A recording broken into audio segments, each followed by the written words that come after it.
She pulled a dying stranger off her front porch in the middle of a blizzard. She thought she was saving a life. She had no idea she was stepping into the center of a war that had already killed dozens of people, and that by sunrise, every killer in Chicago would know her name and her address. If this kind of story hits different for you, drop your city in the comments below and smash that like button. I want to see how far this one travels. Now stay with me, because this is only the beginning. 10. The storm hit Chicago like something that had been waiting. Not the gradual kind of winter that creeps in and lets people adjust. Not the kind that gives you a day to buy salt and move your car. This one dropped out of the sky on a Tuesday afternoon like a punishment, like the city had done something to deserve it. And by 9 o'clock that night, the wind was screaming at 42 miles an hour and the temperature had cratered to 11 below zero, and the streets outside the window of Mercy General's trauma wing looked like the surface of a dead planet. Avery Calloway had been on her feet for 16 hours. She knew because she'd stopped counting after 12. After 12 hours, counting just made it worse. It turned every minute into something you had to get through instead of something you were just living inside of. And Avery had learned a long time ago that survival in a trauma center required a certain selective blindness. You didn't look at the clock. You didn't calculate how many hours until the end of shift. You looked at the patient in front of you, and then the patient after that, and then the one after that. And you kept your head down and your hands moving. Tonight, the ER had been a war zone since 3 in the afternoon. A 20-car pileup on the I-90 had sent 17 people through their doors inside of 90 minutes.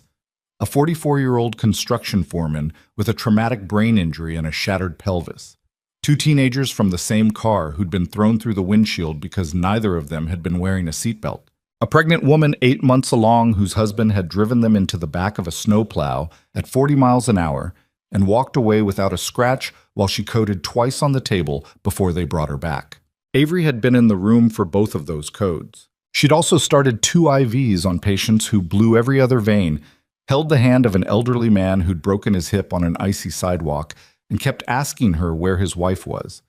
His wife who'd been dead for 11 years, whose name he kept saying like a question, and talked a 20-year-old kid out of pulling out his own IV because the pain medication wasn't working fast enough, and he'd decided in his fractured reasoning that leaving was the solution. She was not a doctor. She never wanted to be. She'd been asked that question enough times, with enough of a certain kind of condescension behind it, that specific tone that implied she'd somehow miscalculated her own ambitions, that she'd stopped trying to explain the difference. Nurses did not do less than doctors. They did different things. And in a trauma bay at 9 on a Tuesday night in a blizzard, what Avery Calloway did was keep people from falling through the cracks between all the other things happening around them. She was good at it. She hated how much it cost her to be good at it. By 10:15, the adrenaline that had been holding her vertical since early afternoon had burned down to nothing. She could feel it in the specific kind of exhaustion that lives behind the eyes, that dull, grinding pressure that doesn't go away with coffee and doesn't respond to willpower. Her feet had stopped hurting an hour ago, which she knew from experience meant the nerve endings had simply given up, and the back of her neck had developed a hard knot of muscle that she'd been stretching against all evening without making any progress. She signed her final chart, changed out of her scrubs in the locker room, and pulled her coat on in the hallway because she couldn't stand the thought of standing still inside the building for one more second. The cold hit her like a wall. She'd grown up in Chicago. She knew better than most people what February in this city actually meant. Not the glossy version on postcards with the snow-dusted lake and the skyline lit up gold, but the real version, where the wind off Lake Michigan is a physical force that gets inside your clothes and your lungs and your bones and stays there, where frostbite is a genuine medical emergency and not an abstraction, where the city empties out after dark in winter and the streets become long, whistling corridors of ice and shadow. She knew all of that. She had dressed for it. Long coat, thick scarf, boots with proper insulation. It still felt like walking into the inside of a freezer. The parking lot of Mercy General had been plowed twice since afternoon, and it already looked like it hadn't been touched. 3 inches of new snow on top of compressed ice. Her car somewhere under a white mound in the far corner of the lot. The wind dragging crystals off the snowbanks in long, horizontal streaks. A city bus that was supposed to run until midnight sat abandoned at the corner with its hazards still blinking, 2 feet of snow packed against the driver's side door. Avery found her car. She dug it out with her hands and the plastic scraper she kept under the seat, which was inadequate for the amount of ice that had formed on the windshield, but it was what she had. By the time she got the car running, she'd lost feeling in 3 fingers on her right hand, and she sat with the heat blowing directly onto her hands for 4 minutes before she felt confident enough in her grip to steer. The drive home was 4 miles. It took 37 minutes. She didn't live in a bad neighborhood. She didn't live in a great one either. That particular flavor of Chicago geography that real estate listings described as up and coming, and that the people who actually lived there described as fine, meaning the streets got plowed eventually, and the corner store was open until 10 and nobody had broken into her car in almost 8 months. She had a townhouse on a narrow street 2 blocks off a main artery, 3 stories of aging brick that she'd been renting for 4 years, that had original hardwood floors and radiators that clanged at 3 in the morning, and a view of a parking structure from the bedroom window. She loved it in a quiet, stubborn way. It was hers. That was enough. She parked on the street because the lot behind the building was buried, grabbed her bag from the passenger seat, and stepped out into wind that immediately shoved her sideways. The street was completely empty. Not just quiet empty, the way residential streets go after midnight. Actually empty. A kind of silence that cities almost never produce, where the snow muffled everything and the nearest streetlight was making that particular buzzing flicker sound that meant it was about to die. And the only movement was the curtains of snow sweeping between the buildings. Avery walked toward her front steps with her head down and her chin tucked into her scarf, watching her feet because the sidewalk was a sheet of black ice under 6 inches of fresh powder, and she'd seen enough hip fractures this week to have a vivid personal relationship with the concept of falling. She almost missed it. She was 3 feet from her steps when something wrong registered, not consciously at first, just a break in pattern, something that made the animal part of her brain slow down before the thinking part caught up. She stopped. She looked down. There was blood on the snow. Not a drop. Not a small smear. A trail. A real trail. The kind that meant something was seriously wrong with the person who had made it, dark against the white, already partially buried under the newest layer of snowfall, but still visible, still showing the irregular pattern of footsteps that had grown more staggered and farther apart as they moved toward her steps. The trail led to her front porch, and on her front porch, slumped against the railing with his legs folded at the wrong angle and his chin dropped to his chest, was a man. Avery didn't scream. She was not a person who screamed. She was a person who assessed. And what she assessed in the next 3 seconds was large male, unconscious or close to it, dressed in what had been an expensive coat, cashmere or wool blend, the kind that cost more than her monthly rent, that was now soaked through from the shoulders down with a combination of blood and snowmelt. Dark hair. One hand pressed flat against his ribcage. No visible weapon. She moved toward him before she'd made a conscious decision to move. She was halfway up the steps when his head came up. The eyes that found her face were gray. Not the soft kind of gray. Not the color people called storm or silver when they were trying to make something sound romantic. The flat, hard gray of concrete, of industrial things, of a color that wasn't trying to be anything except what it was.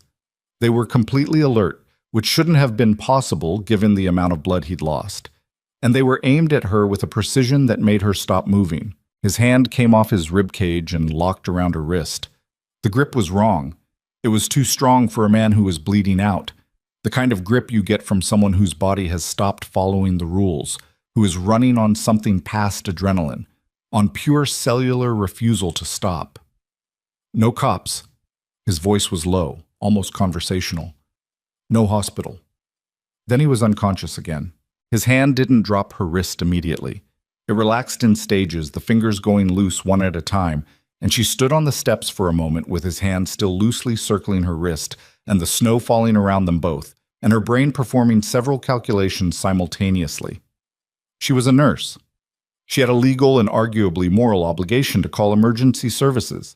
She was also a nurse, which meant she could see the amount of blood saturating his coat and make a reasonable estimate about what calling emergency services and waiting for them to arrive would actually mean for him. The nearest ambulance in this storm, in this neighborhood, with the streets in the condition they were in, she pulled the math apart, and it didn't resolve into anything good. She also thought about the 2 words he'd managed to say before he lost consciousness. No cops. That phrase, delivered with that kind of controlled urgency by a man who was actively dying and had chosen to spend what might have been his last conscious words on a warning rather than a plea for help. That phrase was not the phrase of an innocent person. That was a phrase with history behind it, with specific, complicated history. None of that resolved the immediate problem, which was that there was a man dying on her front porch. Avery made a decision. She was not entirely sure it was the right one. She was entirely sure it was the one she was making. She got the door open with her keys, 3 tries because her hands were still cold and the lock was iced over. And then she went back to the man on the steps, got herself positioned underneath his arm, and started hauling.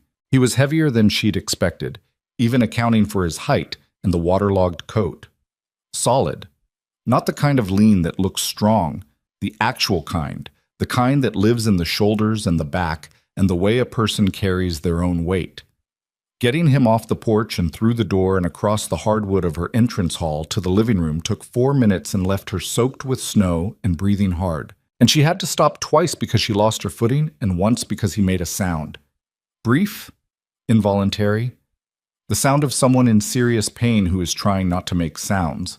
And she adjusted her grip on him.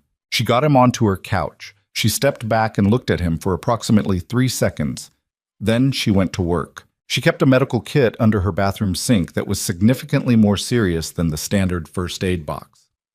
4 years in emergency medicine and the specific kind of awareness that comes from seeing what happens to people when they don't have what they need had produced a kit with proper gauze, hemostatic dressing, lidocaine from a hospital supply source she preferred not to think too hard about, suture equipment, IV supplies, a blood pressure cuff, a pulse oximeter. She got the kit. She cut his coat off. It was destroyed anyway. And then the shirt underneath, and she did the assessment she should have done on the front steps, except she'd been dealing with other logistical problems. Gunshot wound. 1 entry point, left side, below the ribs. The exit wound was on his back, which was better than the alternative, but not as much better as people thought, because exit wounds tended to be uglier, and this one was. She packed both wounds with hemostatic gauze and applied pressure with both hands, and watched his blood pressure come up on the cuff, and told herself not to think about what she was doing right now, in terms of its implications, and just focus on the mechanics. He had other injuries. 3 cracked ribs that she could feel when she palpated, a deep laceration above his left ear that had bled heavily and then clotted, bruising across his right shoulder that suggested either a fall or an impact with a hard surface, possibly both. Someone had tried very seriously to kill this man. Based on the evidence of the wounds themselves, the precision of the entry point, the angle, it had not been an accident or a random encounter. This was targeted, professional. She worked for an hour.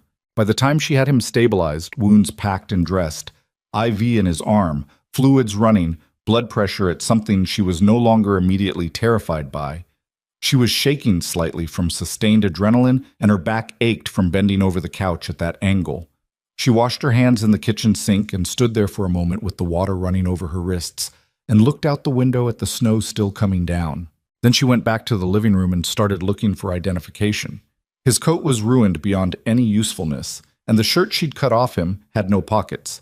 But his pants had a slim wallet in the interior pocket. Not a regular bifold, but something custom, dark leather, no visible branding. And inside the wallet was a driver's license that said his name was Cassian Voss, 41 years old, with a Gold Coast address. No credit cards, no insurance card, no receipts, no business cards, nothing that most people accumulated in their wallets over time through ordinary living. Just the license, a folded piece of paper with a handwritten address that meant nothing to her, and $6,000 in cash. $6,000 in cash. She stared at the bills for a moment, hundreds, 50s, the kind of money that said either he'd just come from a bank or he carried this amount as a matter of course, neither of which was a reassuring interpretation, and put the wallet back where she'd found it.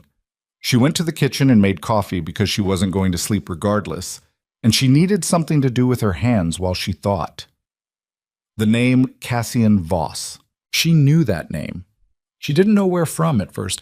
It was not the kind of name that appeared in ordinary conversation, not the name of anyone she'd treated or worked with or lived near. It lived in a different register. She turned it over while the coffee brewed, and it came to her slowly, the way things come to you when you've heard them in passing, through other people's mouths, through the particular kind of hospital gossip that involved police officers who sometimes came through the ER and talked when they thought no one was paying attention. Voss. There was a Voss syndicate. She'd heard that phrase. She'd heard it from a detective named Reardon, who'd come in twice last year with various colleagues, once with a gunshot victim of his own, and once because he'd been slightly stabbed in a situation he'd described only as a disagreement, and he'd mentioned the Voss organization in passing. The way cops mentioned weather, as a condition of the environment, something that was simply there, something that shaped the landscape of the city without requiring explanation. She set her coffee down on the counter and went back to the living room. The man, Cassian Voss, was still unconscious, but his color was better, his breathing was steadier, and the monitors she had him attached to were telling her he'd moved out of the immediate danger zone into a different zone that was merely critical rather than immediately life-threatening. She pulled the blanket she'd draped over him aside to check the dressing on his side wound, and that was when she saw the tattoo. Inside his left forearm, partially obscured by the edge of the IV tape, a design she'd seen before, or something close enough that her brain treated it as a match. Two intersecting lines inside a geometric border, clean and precise in the way of a professional tattoo, the kind of design that meant something specific to the person who wore it. She had seen that design in a photograph once. She'd seen it in a stack of papers spread across a break room table, materials that belonged to the detective Reardon who'd left them unattended for 10 minutes. And she hadn't been trying to read them, but she'd registered the image the way the brain registers images even when you're not looking for them. The Voss Syndicate. She sat down in the armchair across from her couch. She sat there for a long time. The man she'd dragged out of the snow and spent an hour stabilizing and hooked up to her IV and covered with her blanket was not a victim of circumstance. He was not a regular person who'd gotten caught in something. He was the kind of person other people got caught in. She thought about the $6,000 in his wallet. She thought about the precision of the wound. She thought about the professional quality of the coat she'd cut off him, the custom wallet, the way he'd said those two words, "no cops," with that specific calibration of authority, like a person who was accustomed to having his instructions followed even when he was at significant disadvantage. She thought about getting up and calling 911. She didn't move. The coffee went cold on the kitchen counter. The storm kept throwing itself at the windows. The radiators clanged and hissed in the way they always did, comforting in their ordinary brokenness, and Avery sat across from the man she'd saved and tried to figure out what she had actually done. Around 3 in the morning, he woke up. She heard it before she saw it, a change in his breathing, the small shift of someone moving toward consciousness, and she was out of the armchair and standing beside the couch before she'd consciously registered moving. His eyes opened the same way they'd found her on the porch, directly, without the usual disorientation of a person waking in an unfamiliar place. He looked at the ceiling, then the room, then her, and none of those assessments took more than a second each. "You're still here," he said. His voice was rough, abraded by pain or dehydration or both. "It's my house." Avery kept her own voice flat. "How do you feel?" "Like someone shot me." "Because someone shot you, through and through, below the ribs. You lost a significant amount of blood. The good news is nothing vital appears to have been hit. The bad news is you need more care than I can give you here."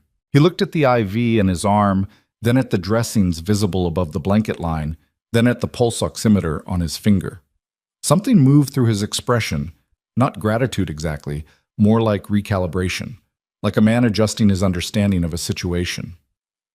"You're medical. Nurse, ER. She paused. "Who shot you?" "That's not something you want to know." "I already know your name. Cassian Voss."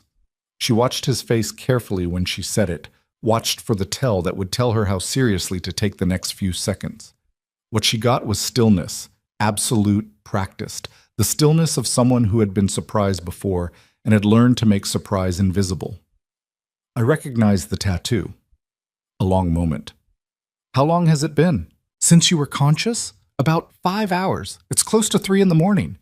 She folded her arms across her chest, not aggressively, but because she needed something to do with her hands. "You're in my living room. You passed out on my front porch." "I know where I was." He shifted, tried to push himself upright, and the sound he made was brief and involuntary, and she could see from the set of his jaw that he despised having made it.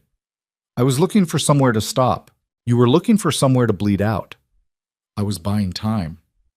His eyes went to the window, where the storm was still visually present even in darkness. The quality of the light outside, the sound. The storm. Still going. If anything, it's worse. Good. She looked at him. Good? It slows everyone down equally. He tried to sit up again, more carefully this time, and made it about halfway before something in his expression shifted, and he stopped. The IV. Can it come out? Absolutely not. I need to make a call. You can make a call lying down. He looked at her with those flat gray eyes, and she looked back, and neither of them said anything for a moment. Then he said, You should have called the police. Yes. Why didn't you? She thought about it. Not the answer she'd give him, but the actual answer, the one she hadn't fully articulated even to herself. Because you said not to. Something shifted in his face. Just barely. That's not enough of a reason. I know. You don't know what I am. I have a reasonable idea. He was quiet for a moment. When he spoke again, his voice had dropped further, as if conserving something. There are people looking for me. When they find where I stopped, how would they find your address? I don't mean my address. He met her eyes. I mean this building, this street. Avery understood what he was saying. She understood it completely and immediately, and the understanding moved through her body as a physical sensation, cold, spreading, starting in her chest. You were tracked here. Not yet. Maybe. He held her gaze and didn't soften what came next. But eventually, she moved to the window. The street outside was still buried in snow, still empty, still displaying that false peacefulness that blizzards produce when they've consumed everything and the only movement is the storm itself. But she was looking at it differently now, looking at the parked cars with their outlines blurred by accumulated snow and trying to remember which ones had been there when she pulled up and which had appeared afterward, and realizing she had no idea because she'd been looking at the ground when she walked in. My name is Avery Calloway. I know. She turned from the window. How do you know that? Your hospital ID is on the table. He nodded toward it. She'd taken it off when she changed out of her coat and put it down without thinking. ER nurse. Mercy General.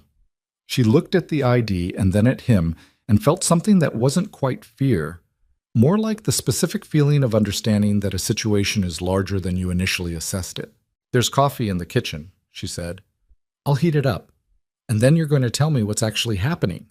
He looked at her for a moment with an expression she couldn't fully read, something between assessment and something else, something older and less tactical. Sit down, he said. I'll tell you. The coffee was still warm enough. She stood in the kitchen and heated it properly and carried 2 cups back to the living room, which was either the most normal thing she'd done in the last several hours or the most insane thing she'd ever done in her life. And the answer was probably both. She sat in the armchair. He pulled himself into something closer to upright, moving with the careful economy of a man who knows exactly where his broken pieces are and is navigating around them, and he wrapped both hands around the coffee cup without drinking from it, like the warmth was the thing he needed. My brother's name is Lucien, he said. Younger by 4 years. Okay. 3 weeks ago, he made an arrangement with a private military contractor operating in the Great Lakes region. The arrangement involved personnel and firepower. Tonight, those personnel were at the shipping district at Calumet Harbor. He paused. I barely made it out. She did the math. The harbor was roughly 14 miles from her street. 14 miles in a blizzard on foot. The amount of blood he'd lost, the temperature outside, the condition he'd been in when he showed up on her porch. You drove? Stole a car, left it 6 blocks from here when I couldn't see the road anymore. How long were you in the snow before you found my porch? I don't know. I stopped tracking time. She thought about that, about what it meant to stop tracking time when you're bleeding out in a blizzard at 11 below zero, and your brother has just tried to have you killed. She kept her voice even. What do you need? He looked at her directly. My organization has a security detail. I need to contact them. You said that already. I said you can do that lying down. I need them here. How many people are in this security detail? Something moved through his expression that might have been appreciation if it had come from someone with a less carefully controlled face. Enough. That's not an answer. More than 5, he said. It won't be a quiet arrival. She thought about her street, her quiet, up-and-coming, nobody's broken into my car in 8 months street. She thought about her neighbors. The retired teacher on the left, the family with 3 kids on the right, the building across the way with the good gutters and the always lit window on the 3rd floor. Call them, she said. He reached into the pocket of the pants she hadn't cut off him and produced a phone. He looked at it for a moment. It had a cracked screen and what appeared to be dried blood on the casing, and dialed from memory. The call lasted 45 seconds. He spoke in what she identified as a mix of English and something else, not a language she recognized, something clipped and irregular, a hybrid, possibly deliberate. He didn't raise his voice. He gave what seemed to be coordinates. He ended the call. 40 minutes, he said, given the roads. And in 40 minutes there are going to be armed people in your living room, yes. She stood up. She walked to the kitchen and stood at the counter and pressed her palms flat against the cold tile and breathed for a moment. Not the controlled professional breathing she used during difficult cases. Not the deliberate calm of someone managing a crisis. Just breathing, the basic animal function, because the alternative was something she couldn't afford right now. Then she went back to the living room. I need you to tell me what's on that drive. He looked at her. You have an encrypted drive, she said. Or you had one. That's why he tried to kill you tonight specifically, isn't it? Not a power struggle in the abstract. Something you took, something you have, something that becomes a problem for him if you survive. The silence stretched. You're perceptive, he said. I'm exhausted, and I have a dying man on my couch, and there are going to be armed strangers in my house in 40 minutes. I don't have the patience for deflection. His jaw moved slightly. When he spoke, his voice had changed. Not softer, but stripped of the particular layer of performance that she'd noticed was present in the way he talked. The professional calibration of a man who is accustomed to controlling what he communicated. Financial records. Internal records going back 6 years. Transactions, payments, contracts, names. Names connected to what? To things that would end careers, possibly end freedom. He paused. Lucien expanded the operation in directions I refused. He made partnerships I wouldn't have sanctioned. When I found out, I copied what I could. Where's the drive now? Somewhere secure. But he thinks you have it on you. He thinks I have it on me, or that I'm the only one who knows where it is. Yes. She thought about this. She thought about the precision of the wound, below the ribs, an angle that suggested someone who wanted him incapacitated rather than immediately dead, someone who wanted answers before the final step. They weren't trying to kill you quickly, she said. No. They wanted to take you alive. I didn't cooperate. He said it simply, without any particular drama. Just a fact. Just a thing that had happened. She looked at him. Really looked. The way she hadn't fully let herself since she'd been in assessment mode, in clinical mode, in the managed emergency of keeping him alive. 41 years old, according to the license, which matched the lines on his face. The specific kind of aging that happens to people who carry significant weight for significant time. Not old, not soft. There was nothing soft about this person. But there was something in the set of his mouth, in the eyes when the professional control momentarily relaxed, that was different from what she'd expected. She didn't know what she'd expected. Something more monolithic, maybe. Something more simply villainous. What she had was a man drinking her coffee with cracked ribs and a gunshot wound who was apologizing for an armed convoy about to arrive in her driveway with the specific economy of someone who almost never said sorry for anything. The first headlights appeared at the end of her street 22 minutes later, not 40, which meant either the roads were better than expected or they'd been moving before he called. He saw her expression. They were already looking, he said. I told them to narrow the area. You knew roughly where you were going to end up. I knew the neighborhood. I didn't know the address. 3 black vehicles came down the street in tight formation, moving with the careful control of drivers who knew what they were doing in snow. They stopped in front of her building with an efficiency that was itself a statement. Not frantic, not loud, just precise. Her phone buzzed. She looked at it. An unknown number, she answered. Ms. Calloway. A woman's voice, low and professional. "My name is Sable. I work for Cassian Voss. We need to discuss the next few minutes." Avery looked across the room at the man on her couch. "Go ahead," she said. "Before we enter, I need you to understand something. 14 minutes ago, we identified a surveillance drone operating over the block adjacent to yours. It is consistent with the equipment used by Lucien Voss's contractor unit." A pause. "We believe your location has been compromised. How quickly can you be ready to move?" She heard the words. She processed them with the same clinical clarity she used when a patient's condition changed faster than expected, when the board wiped clean and a new set of priorities appeared. She looked around her living room. The coffee cups, the cut-up coat on the floor, the blood on her couch that she already knew was never coming out. 5 minutes, she said. 3 would be better. 3, she said. She ended the call. Cassian Voss was watching her from the couch with those gray eyes, and she looked back at him, and something passed between them that she didn't have a word for yet. The particular understanding of two people who have just passed the point where turning back is an available option. "I'm going to need a bag," she said. "Take what matters. I'm going to need you to stand up and walk to the door." "I can do that." "Without passing out." "That one," he said slowly, "is less certain." Outside, engines were running. Lights were cutting through the blizzard.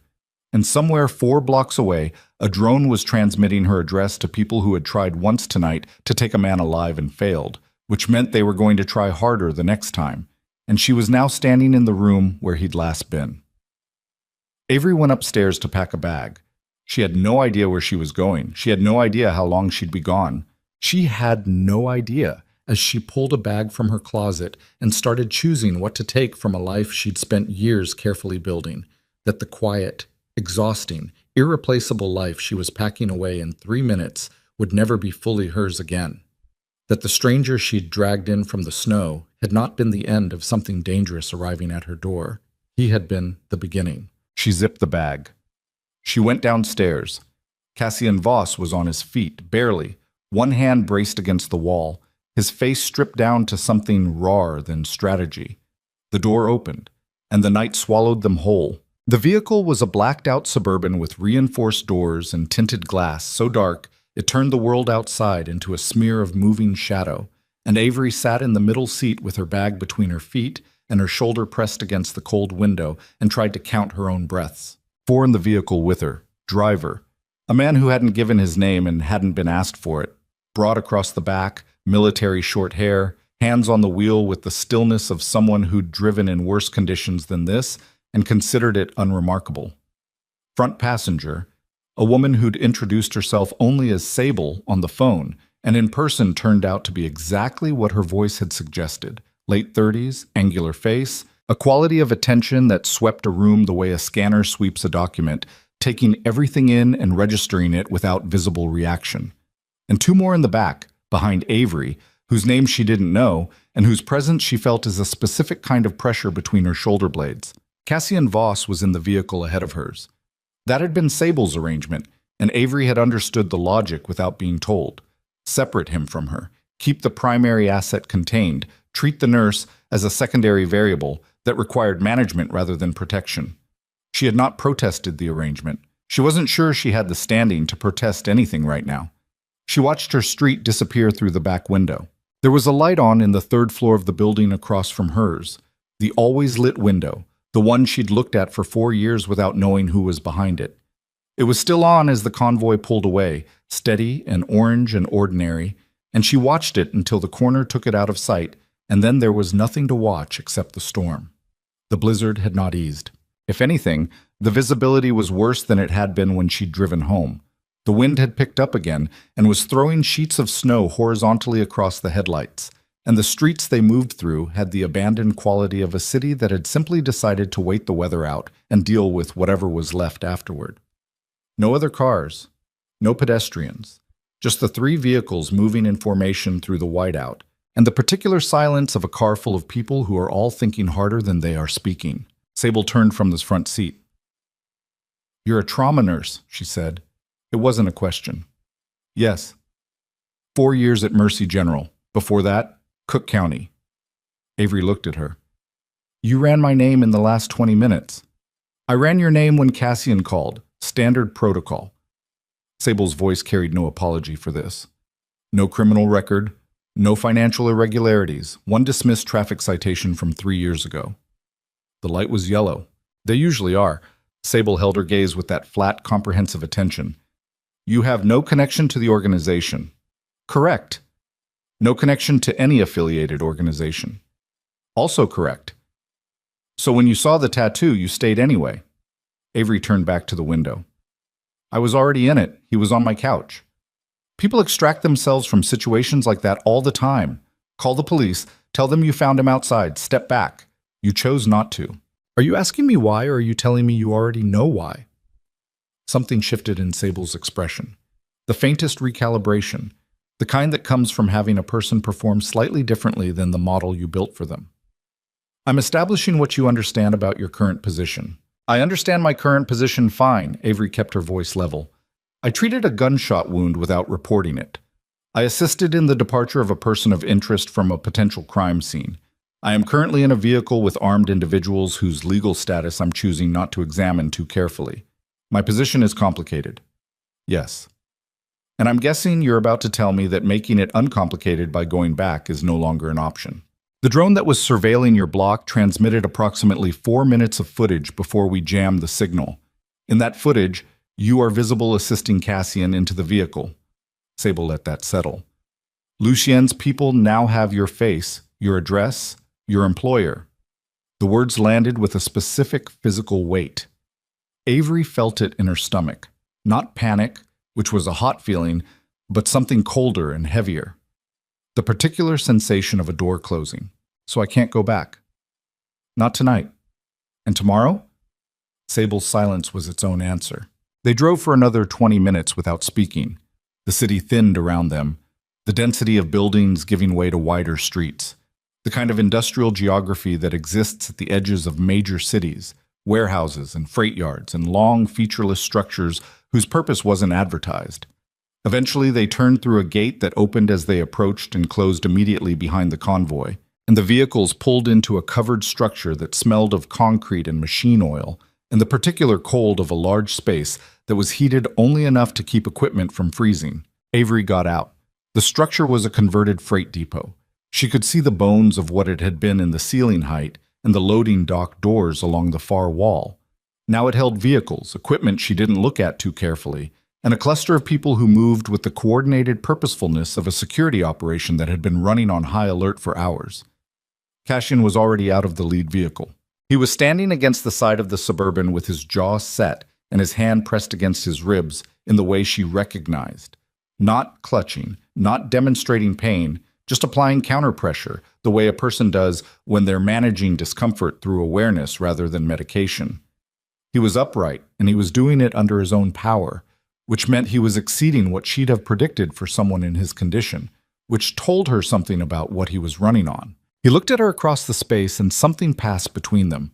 Not warm, not the kind of thing you'd call relief, but mutual acknowledgement. They had both made it to the next step. Then a man appeared from the far side of the lead vehicle, and the entire quality of the air in the space changed. He was younger than Cassian by the 4 years she'd been told, and the difference was visible, not just in age, but in something less quantifiable. The specific restlessness of someone who had always moved faster than the pace set for him. Dark hair, same jaw structure as Cassian, same height but less consolidated somehow, as if the same materials had been assembled with slightly different priorities. He was dressed well in the way of someone who cared about being dressed well, and he was angry in the way of someone who had been frightened and was converting it as fast as possible. But this wasn't Lucy. Avery understood that within seconds. This was someone whose anger was pointed at Cassian with the specific quality of loyalty. Not a rival's fury, but a lieutenant's. The rage of someone who had been kept out of something they believed they had the right to know. 12 hours, the man said. He stopped 6 feet from Cassian. You've been dark for 12 hours.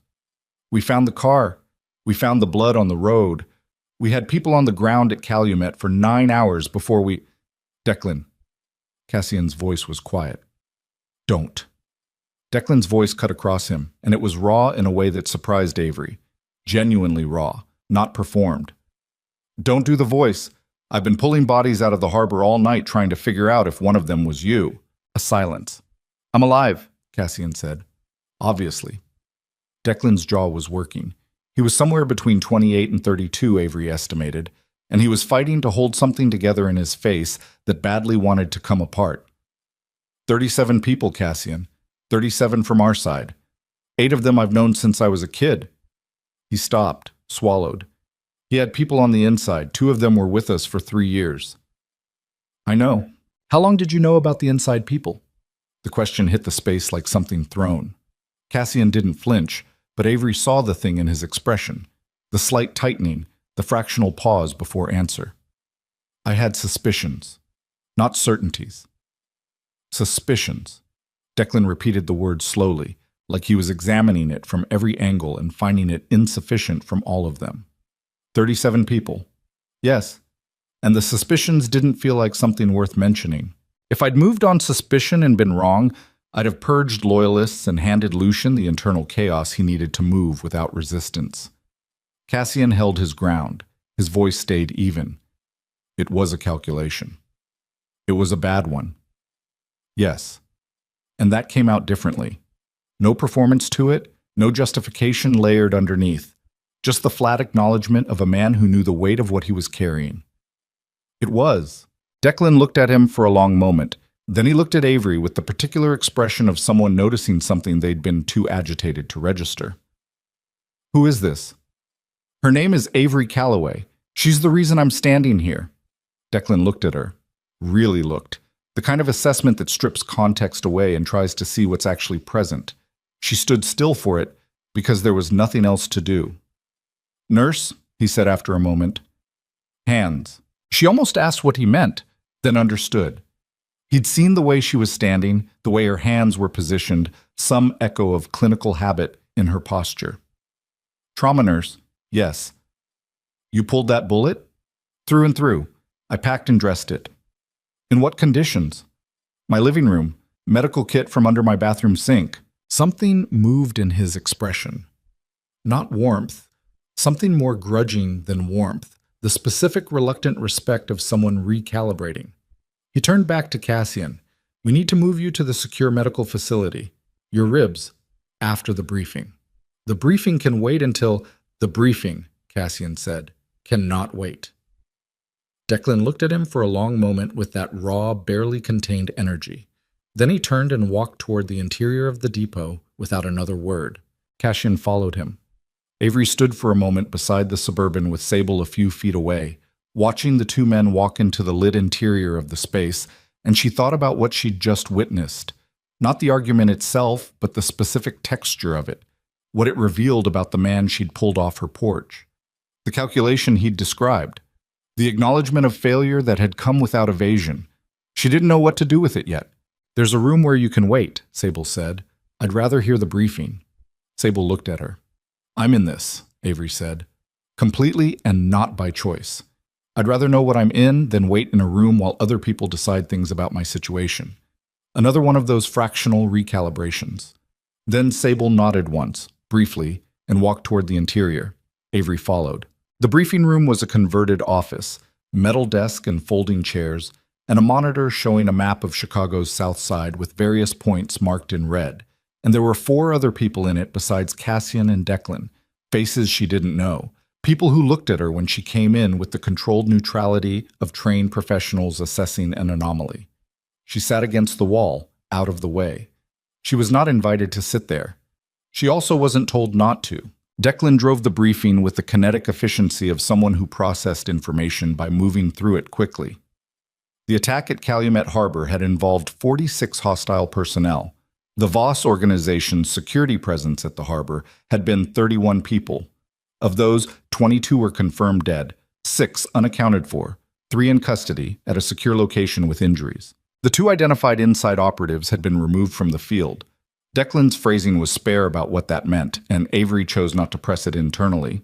Lucian had not been present at the harbor. He had directed the operation remotely. Where is he now? Cassian asked.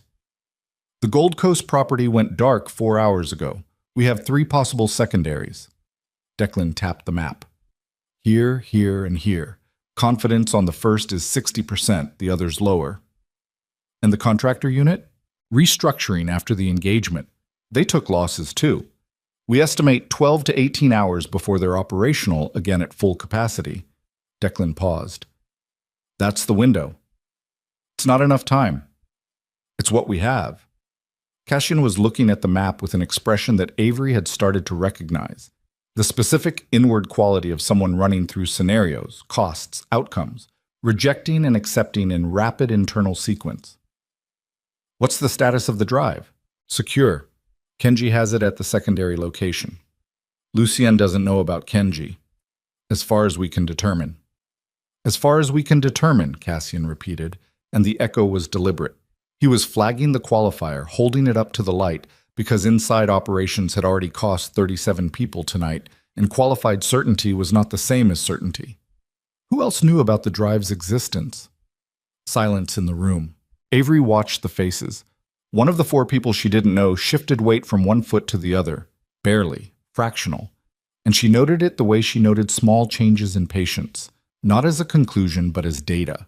3 people in this organization knew about the drive, Cassian said. He said it carefully. Declan, Sable, and a third person whose name I'm not going to say in this room right now. He looked at Declan. Lucien's people tracked me to Avery's neighborhood 4 hours after the attack. That's too fast for a surveillance drone to account for. They were already narrowing the search radius before the drone went up. Declan had gone very still. I'm not accusing anyone in this room, Cassian said. I'm saying the information about the drive, specifically its location at the secondary site, needs to be treated as potentially compromised until I can assess the situation personally. That means the drive is exposed, Declan said. Possibly. Then Kenji. I'll reach Kenji through a channel that hasn't been used in this operation. Tonight. Cassian turned to Sable. The Wyoming property. Is it still clean? Last verification was 48 hours ago. Verify again. If it clears, we move there at first light. He looked at the map one more time and then looked at Avery. She met his gaze from across the room. She hadn't meant to make it a moment. It just became one. The two of them looking at each other across a room full of armed, calculating people, in the middle of a disaster she'd been dragged into through the specific accident of her porch, and something moved in his expression that she didn't entirely know how to interpret. Not apology. Not exactly. Something more complicated than apology. Something that acknowledged cost without pretending the cost could be undone. She looked away first. An hour later, she was in a room that someone had set up with a cot and a blanket and a bottle of water, and she lay on the cot in her clothes and stared at the ceiling and did not sleep. She thought about the man who had shifted his weight. She thought about 37 dead people she didn't know. She thought about Sable's flat voice saying the drone had transmitted her face, and Lucien Drisi. And Voss's people now knew who she was. She thought about the Trauma Foundation director who was supposed to be reviewing her scheduling request next week. About the plants on her windowsill that nobody was going to water. Around 5 in the morning, she heard footsteps in the corridor outside her door. Not approaching, just passing, the specific cadence of someone doing a security walk, methodical and measured. She listened to them fade, and then she lay in the returned silence and thought about what it cost to survive. At 6:15, someone knocked. She was already sitting up. Come in.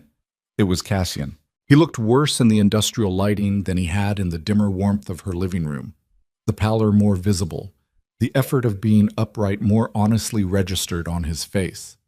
He was dressed in fresh clothes someone had provided, dark and practical, and he'd put on a coat that was a step down from the ruined cashmere but still expensive. He was moving carefully, the ribs governing every shift of his weight. He stood in the doorway.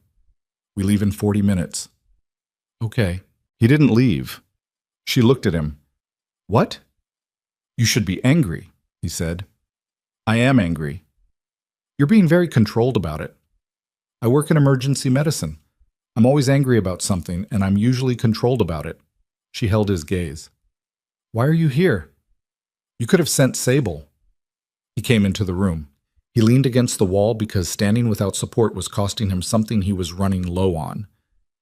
I'm going to be straightforward with you. Please. You have no obligation to continue. We can arrange documentation, a new identity, placement in a city where Lucien's reach is limited. You'd be safe. You'd be separate from this. She studied him. But the footage exists. His people have your face and your employer. A new identity is protection against a manhunt, not against an organization that will look for you specifically because of what you know about where I was. So the offer isn't real. The offer is real. The safety guarantee is limited. She pressed her hands flat on the cot, feeling the rough fabric of the blanket. What's the other option? Stay close until this resolves. Your skill set is genuinely useful. He paused. And you'd be harder to get to. So my options are limited protection far away or moderate protection close to the thing that wants to kill you. Yes, she looked at the wall. You're not very good at making people feel good about their situations.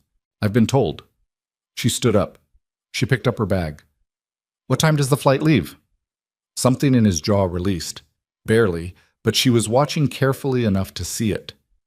We drive to the airstrip at 6:50. I need coffee first. There's coffee. Real coffee or the kind that tastes like hot water's been in the same room as coffee grounds? Something that was almost not quite a smile moved across his face and disappeared. I'll find out. He turned to leave. Cassian, she said it before she'd decided to say it, and he stopped, half-turned in the doorway with that careful management of his injured side. The person in the briefing room who moved when you mentioned the drive. The one who shifted their weight. She watched his face. You saw it too. He held her gaze for a long moment. Yes, he said. Do you know who it is? I have a suspicion. And then, with the faintest edge of something bleak underneath the control, I've been wrong about suspicions before. He left. She stood in the empty room with her bag and the remaining 40 minutes before departure, and the very specific feeling of a person who has passed through several successive doors and turned around to find each one locked behind her. The drive to the airstrip was 40 minutes through the gray Chicago dawn. The storm finally quieted into the heavy, exhausted stillness that follows major weather. The city covered in 3 feet of new snow that muffled sound and softened edges and made everything look deceptively peaceful. The airstrip was private, the kind that didn't appear on public databases, the kind that existed to service the kind of travel that didn't want documentation. A small jet sat on the cleared runway with its stairs down, engines already running. Avery was halfway up the stairs when Declan appeared at her shoulder. A word. She stopped. The wind at the top of the stairs was bitter and direct. Go ahead. Declan's face was different than it had been in the depot. The rawness was still there, but it had compressed, gotten denser. He kept his voice low. You made an impression on him. I don't know what happened in your living room between the time you found him and the time we arrived, but whatever it was, I kept him alive. That's all. That's not what I mean. Declan looked at her steadily. He doesn't tell people things. About the operation, about the internal mechanics, about what he's thinking. He doesn't. He paused. He told you about the drive. In the briefing, he looked at you like, Don't, she said. Declan stopped. I don't know what you're worried about, she said, but if what you're about to say is that I'm a liability because he trusts me too quickly, say that. If you're about to say something else, don't. A beat. Then Declan exhaled slowly through his nose. Be careful with him, he said. Not because he's dangerous, because He stopped, visibly pulling something back. Just be careful. He went past her up the stairs. She stood on the step for a moment in the cold with the jet engine noise washing over everything and the flat gray Wyoming-bound sky above, and thought about what Declan had stopped himself from saying. She boarded the plane. She found her seat and buckled in and looked out the window at the runway as the jet began to move, and she thought, 12 hours ago I was finishing a double shift and dreaming about sleep. The wheels left the ground. And then Sable was moving quickly up the aisle with a phone in her hand and an expression that Avery had not seen on her face before. Something beneath the professional surface, something that was not quite controlled. She stopped at Cassian's seat. Kenji, she said. The name alone was enough to make Cassian go completely still. They found the secondary location. Sable's voice was low, precise, and she was clearly working to keep it both of those things.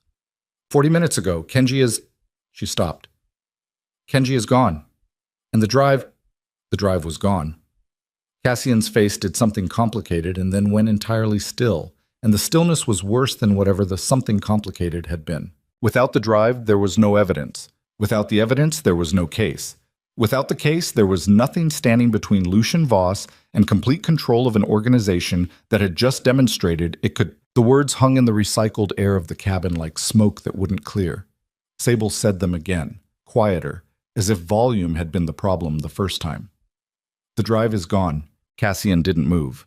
He was sitting with both hands flat on the armrests and his eyes fixed on a point somewhere past Sable's shoulder, and the stillness he'd gone into wasn't the controlled professional stillness Avery had catalogued over the last several hours. It was something different. The stillness of a man whose internal architecture had just taken a hit in a load-bearing place. Avery watched him from 2 rows back. She watched him come back from wherever he'd gone, not fast, not with any pretense that it had been quick. And when he looked up at Sable, his face had done the work of reassembling itself into something operational, but the effort of that reassembly was visible in a way it hadn't been before.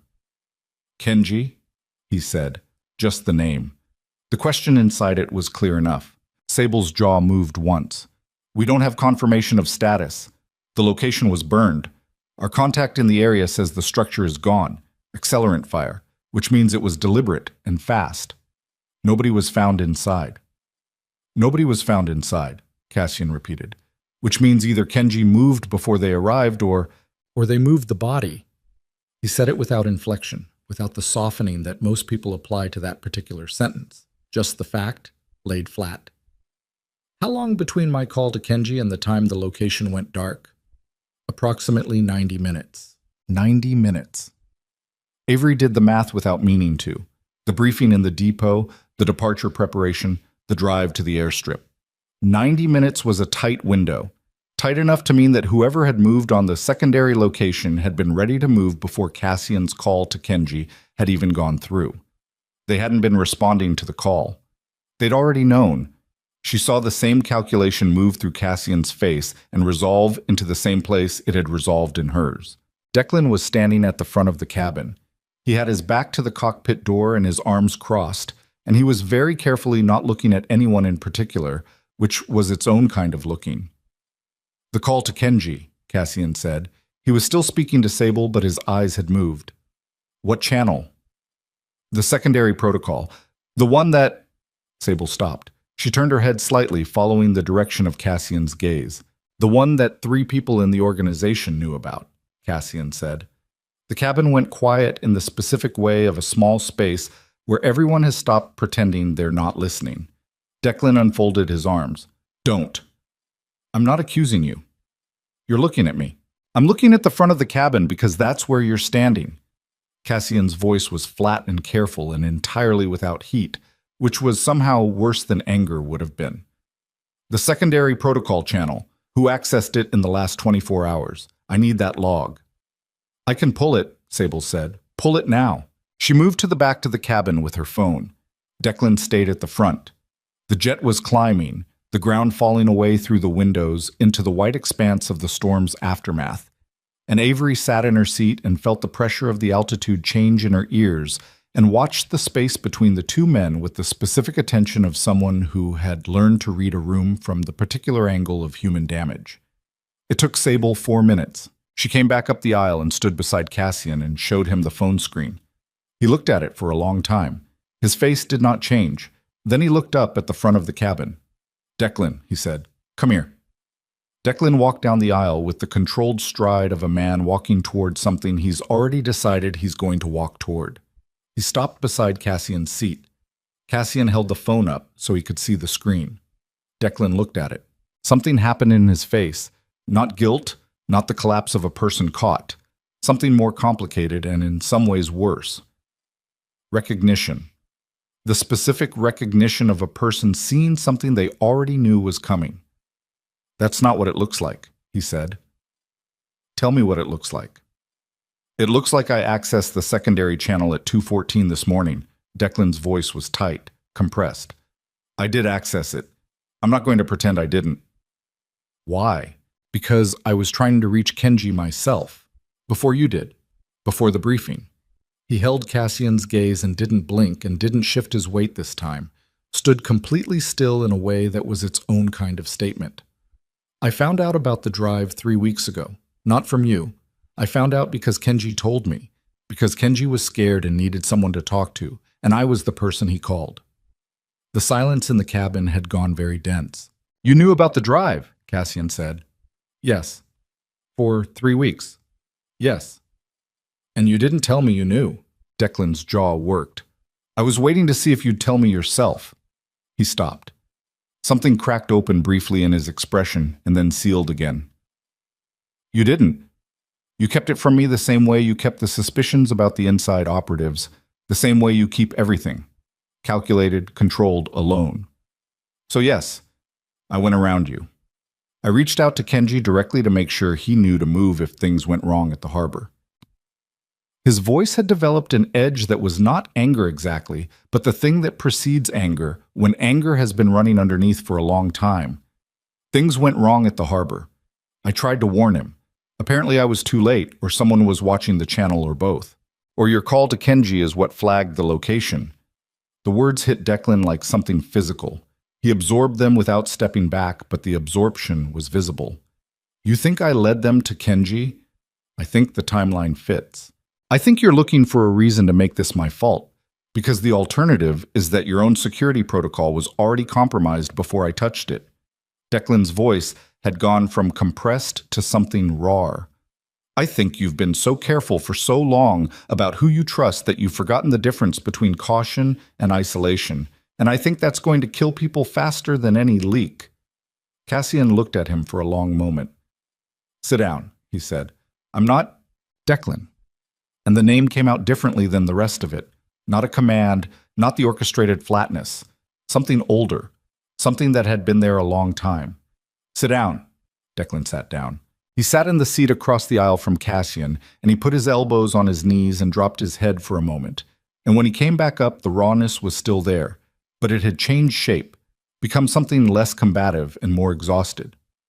Two men who had apparently been carrying a long argument for years and were now having it in the worst possible circumstances. Avery looked out the window. The sky above the cloud cover was clear and pale and entirely indifferent. She focused on her breathing, in through the nose, 4 counts, out through the mouth. Not because she was managing panic, but because her body was running high on cortisol, and the deliberate breathing was a way of telling it something her brain wasn't fully convinced of yet. That there was still time to think, still time to assess, that this was survivable. She wasn't sure she believed it. Without the drive, Cassian had nothing to use against Lucien that existed outside his own testimony. And the testimony of a man running an organization built on things that didn't survive legal examination was not the kind of testimony that ended criminal empires. It was the kind that got used against the person giving it. She thought about the footage of Kenji's secondary location burning. An accelerant fire. Fast. Deliberate. The kind of fire you set when you want to be sure. She thought about Lucien. A man she'd never seen, whose face she didn't know, who existed in this story so far only through the damage he'd done. The harbor, the inside operatives, the precision of an attack organized well enough to kill 37 trained security personnel. Kenji. She thought about the person who had shifted their weight in the briefing room.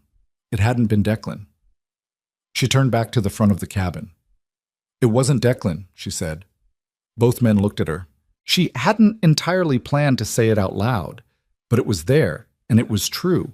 And in the specific calculus of the situation, letting them spend the next 4 hours aimed at each other seemed like a worse option than the discomfort of inserting herself into something she hadn't been invited into. In the briefing room, she said, when Cassian mentioned the drive, someone shifted their weight. I noted it. It wasn't Declan. She paused. Declan didn't move when the drive came up, because he already knew about it. There was nothing to react to. Cassian was looking at her with an expression she hadn't seen from him yet. Fully present, fully directed, the kind of attention that had a physical quality to it. Describe the shift, he said. Right foot, outward, half a step. Body weight transferred slightly left. Someone who received new information and had a physical response to it before they controlled the response. She held his gaze. It was one of the 4 people I didn't know, second from the left against the wall. A silence.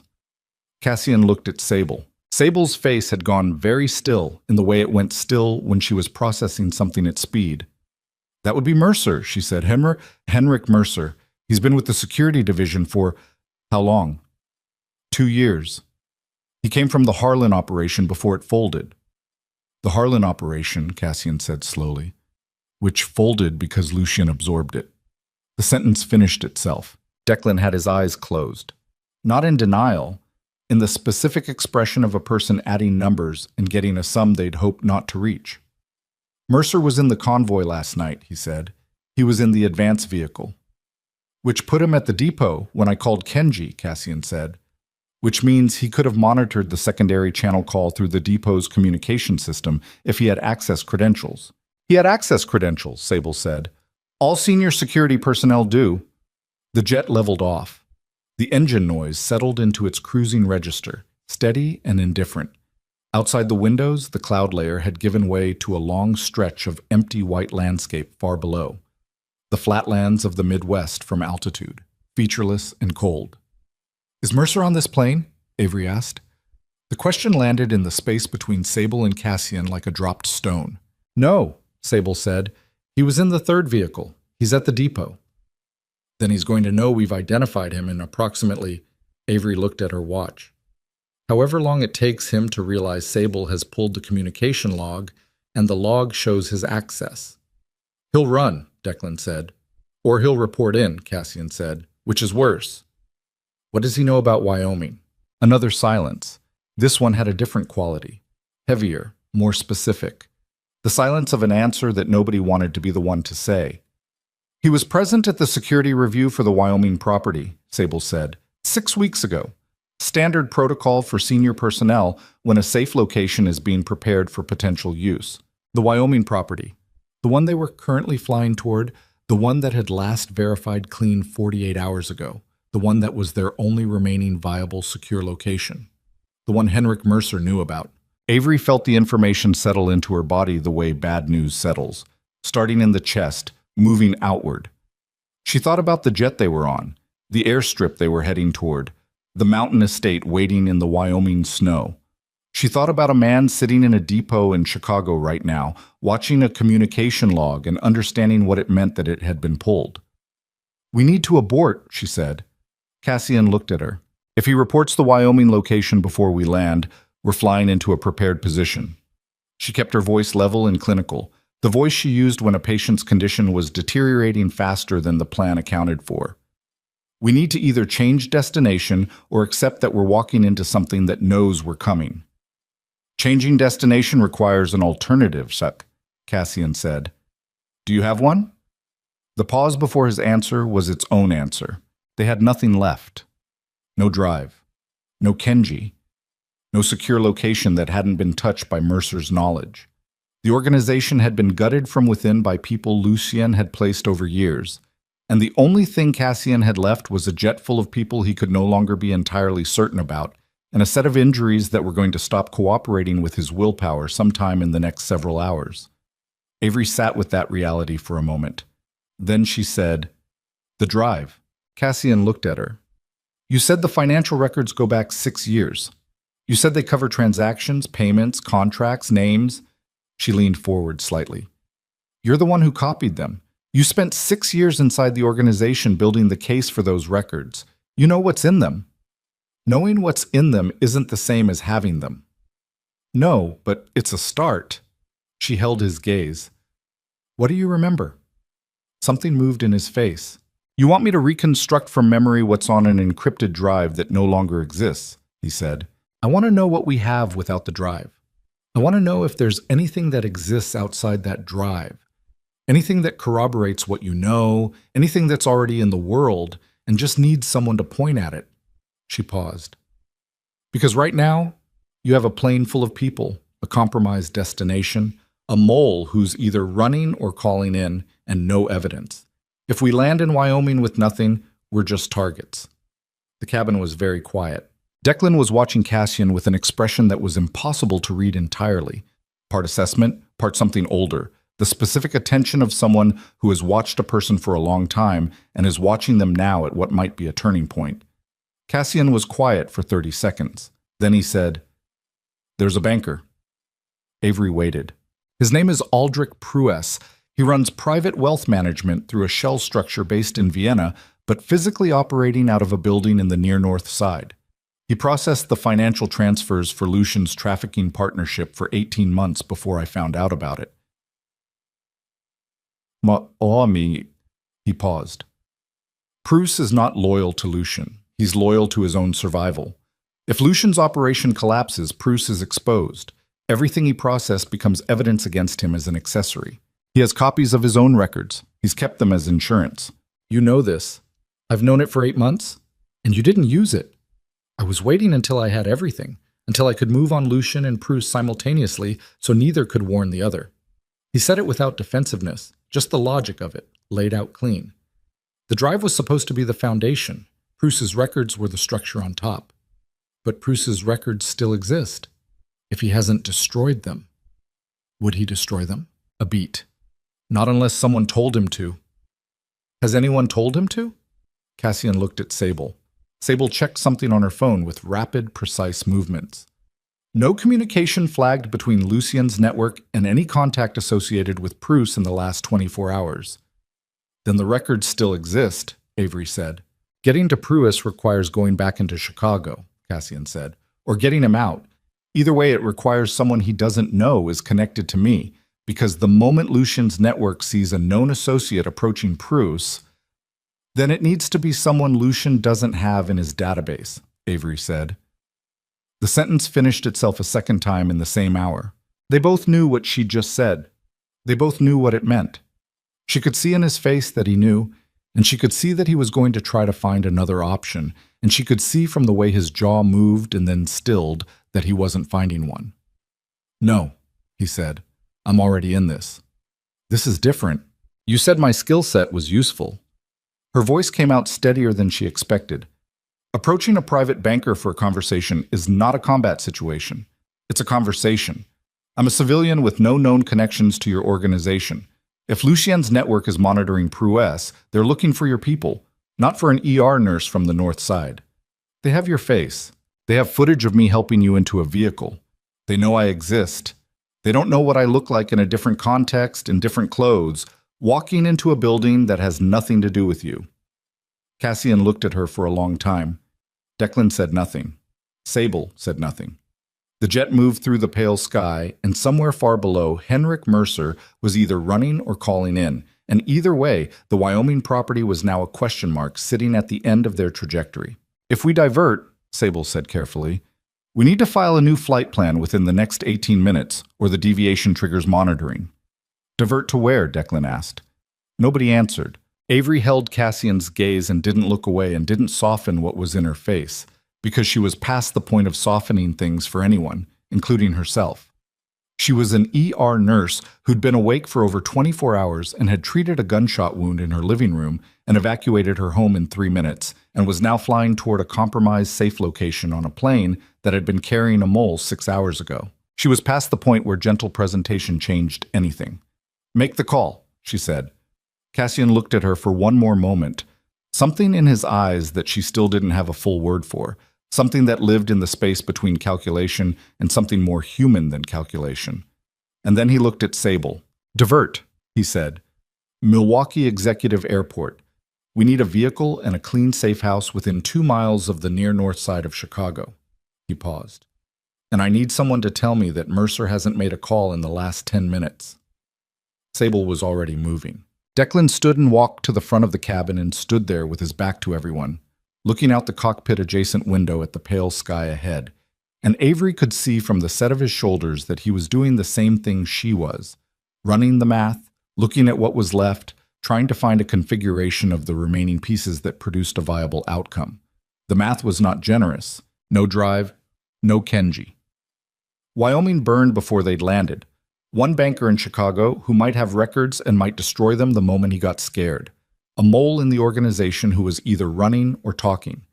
Cassian with cracked ribs and a gunshot wound and a blood loss deficit that was going to call in its debt whether he acknowledged it or not.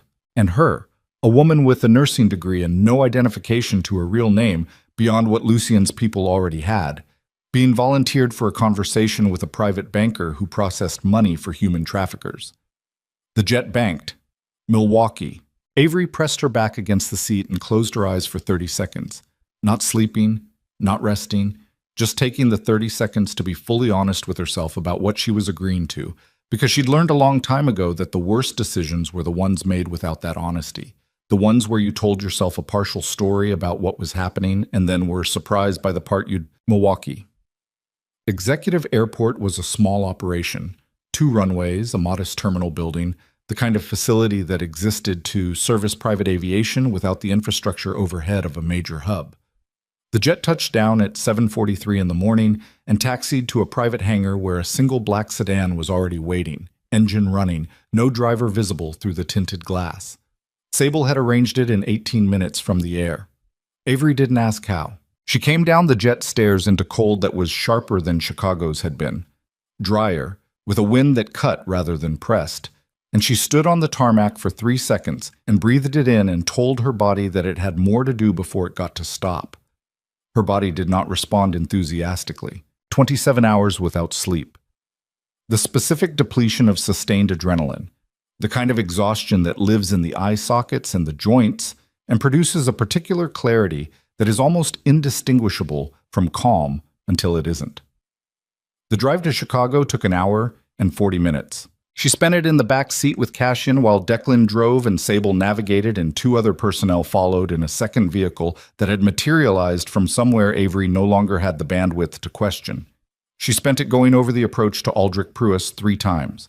The script, the contingencies, the specific pressure points that Cassian laid out with the methodical precision of a man who had been building a case against this banker for 8 months and knew his psychology better than Pruis probably knew it himself. Pruis was 53. He had a daughter at Northwestern.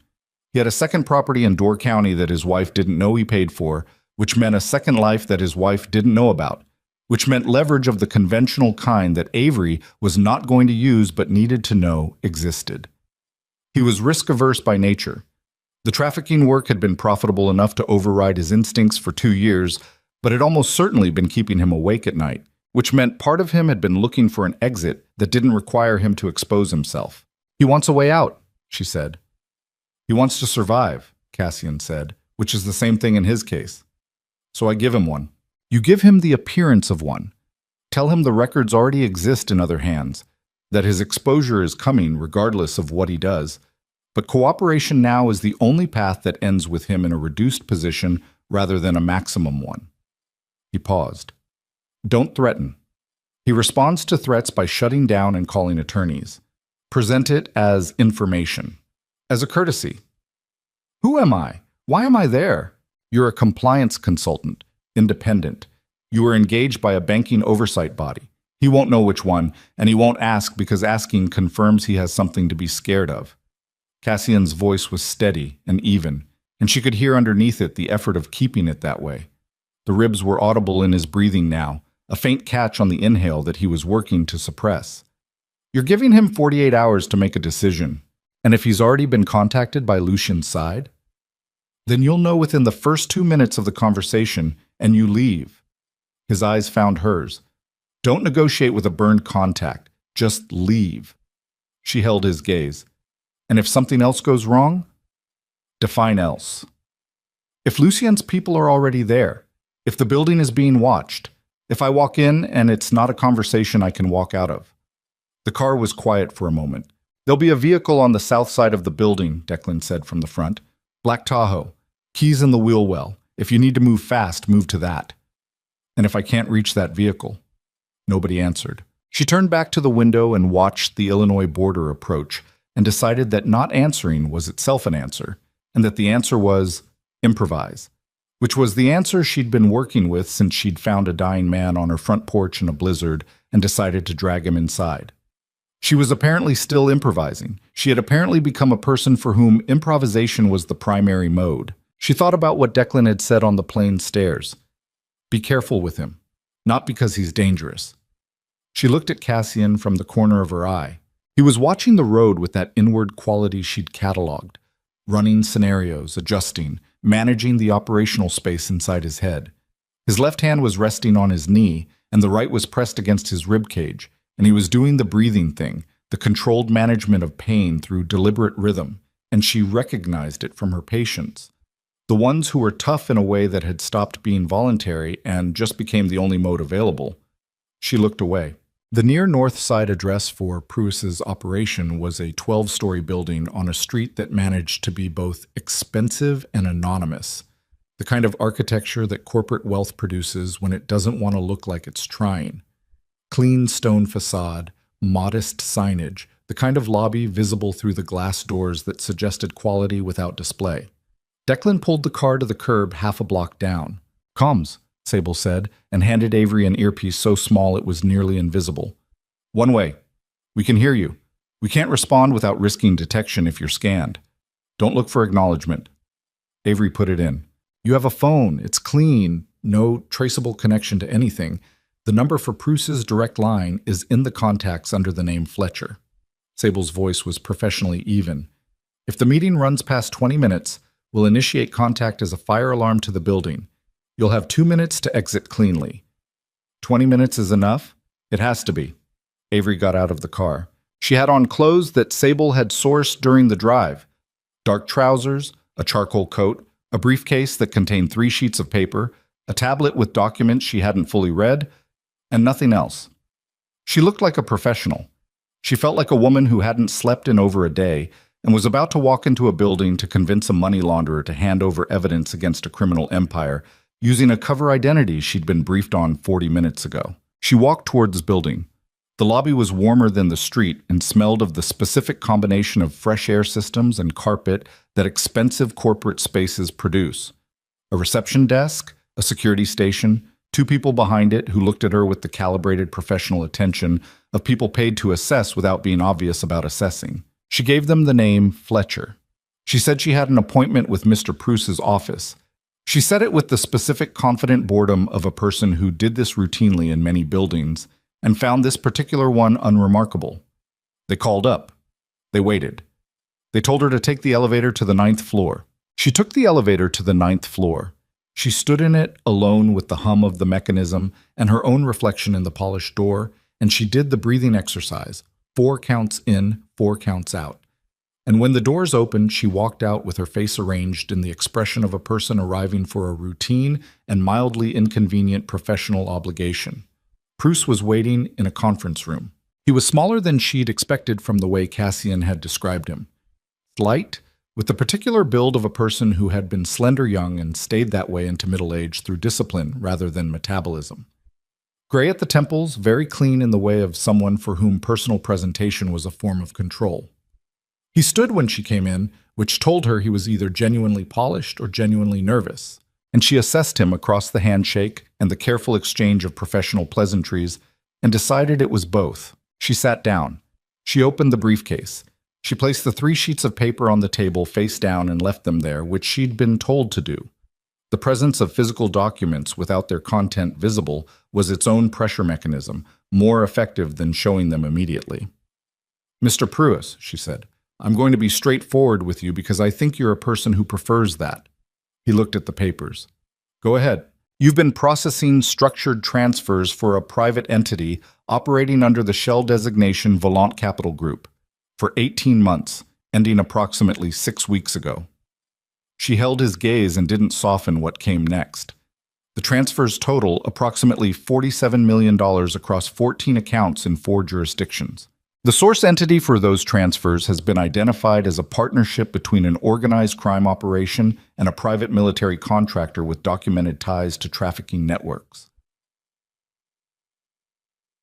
Pruis said nothing. His left hand, which had been resting on the table, moved slightly. Not away, not toward anything. Just a fractional tensing of the fingers. "The documentation of those transfers," she said, "exists in several places.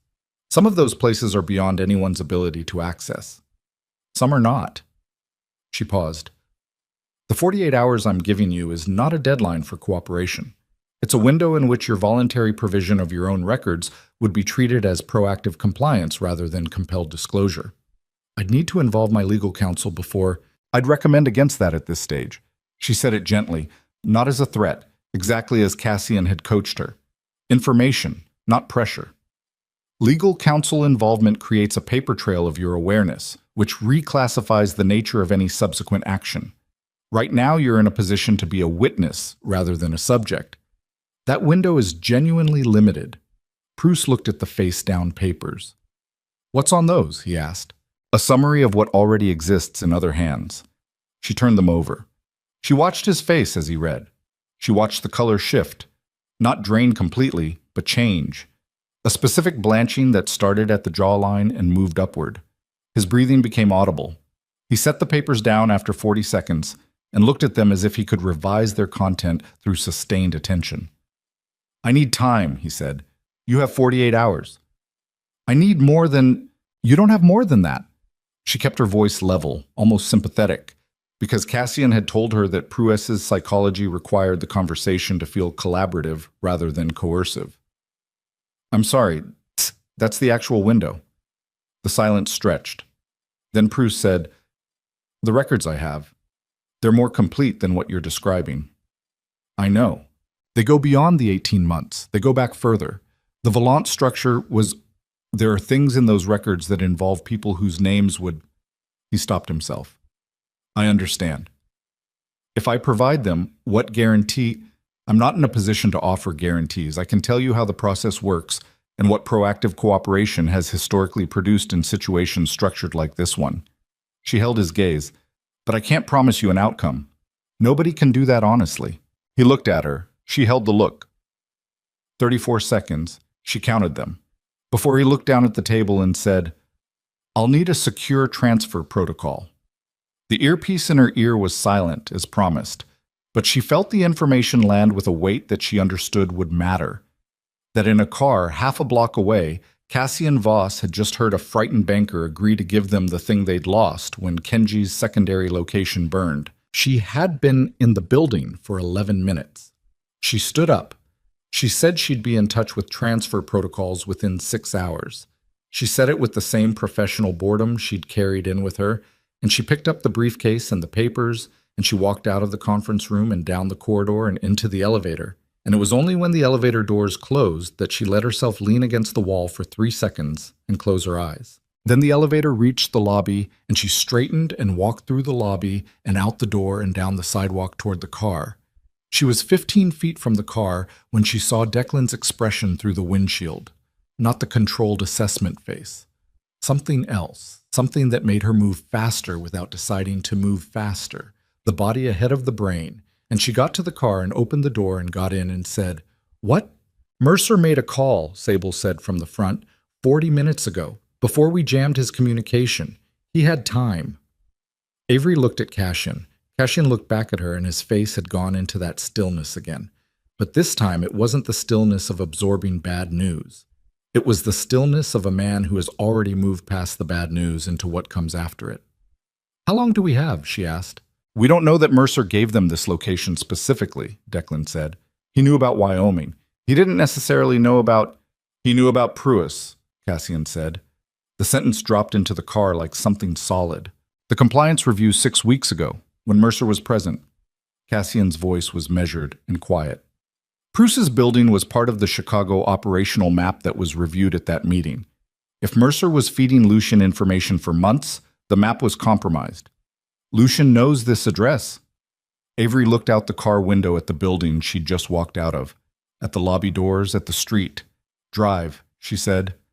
Declan drove. They moved fast through the near north side. Not recklessly, but with the aggressive efficiency of a driver who knew exactly what they were doing, threading lights, choosing the right lanes with the instinctive precision of someone who had done tactical driving for years. Sable was on the phone in a rapid clipped conversation that Avery couldn't follow, and Cassian sat beside her with his jaw set and his hand pressed against his ribs, and she could see from the quality of his breathing that the physical margin he'd been operating on was getting thin. "You need to stop moving," she said, low, just to him. "Later. Your lung, I know." "Cassian." She said his name the way she said things to patients who were making choices against their own survival. Not soft, just direct. "If you collapse in the middle of what's coming next, it doesn't matter what Pruess gives us." He looked at her. "What's coming next is we find a location, We establish contact with Pruce's secure transfer, and we transmit whatever he sends us before Lucian's side figures out what we're doing. And if they find us before the transfer completes? He didn't answer immediately. There's a property, Declan said from the front. Industrial space in Pilsen, off-grid, not on any operational map I've seen in the last 2 years. I used it personally. It's not connected to the organization in any documented way.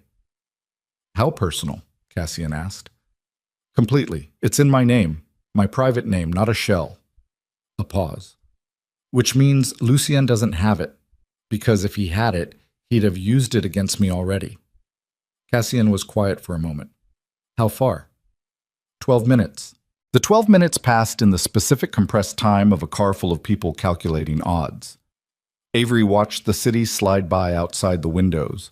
Chicago at morning, going about its post-blizzard recovery, sidewalks being cleared, traffic resuming its normal rhythms, the city machine functioning in its ordinary way, entirely indifferent to the small convoy threading through it. The Pilsen space was a converted auto repair shop on a side street that dead-ended at a chain-link fence overlooking the rail yard.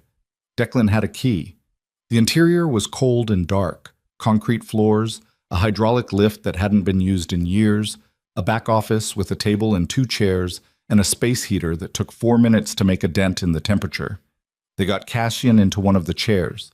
Avery pulled his coat aside and checked the dressing on his ribs without asking permission. He let her, which told her more than his face did. The hemostatic dressing on his sidewound was intact, but the bruising from the cracked ribs had spread and darkened overnight in the way of serious rib injuries. And when she palpated carefully, he made the brief involuntary sound again, the one that came out despite the jaw being set against it. The 2 of these are worse than I thought, she said. The 3rd one I'm worried about. Worried how? The placement. If it shifts... She stopped herself from completing the sentence in the way she would have for a patient, because he wasn't a patient. He was a man who needed to stay functional for the next several hours, and frightening him about the specifics wasn't going to help either of them. Stay still when you can. Don't take impacts to that side. I'll keep that in mind. She taped the dressing tighter, which would help marginally, and gave him 2 more ibuprofen from the small supplies she'd had in her bag, which would help marginally less than he needed and more than nothing. She stepped back. Sable had the tablet out.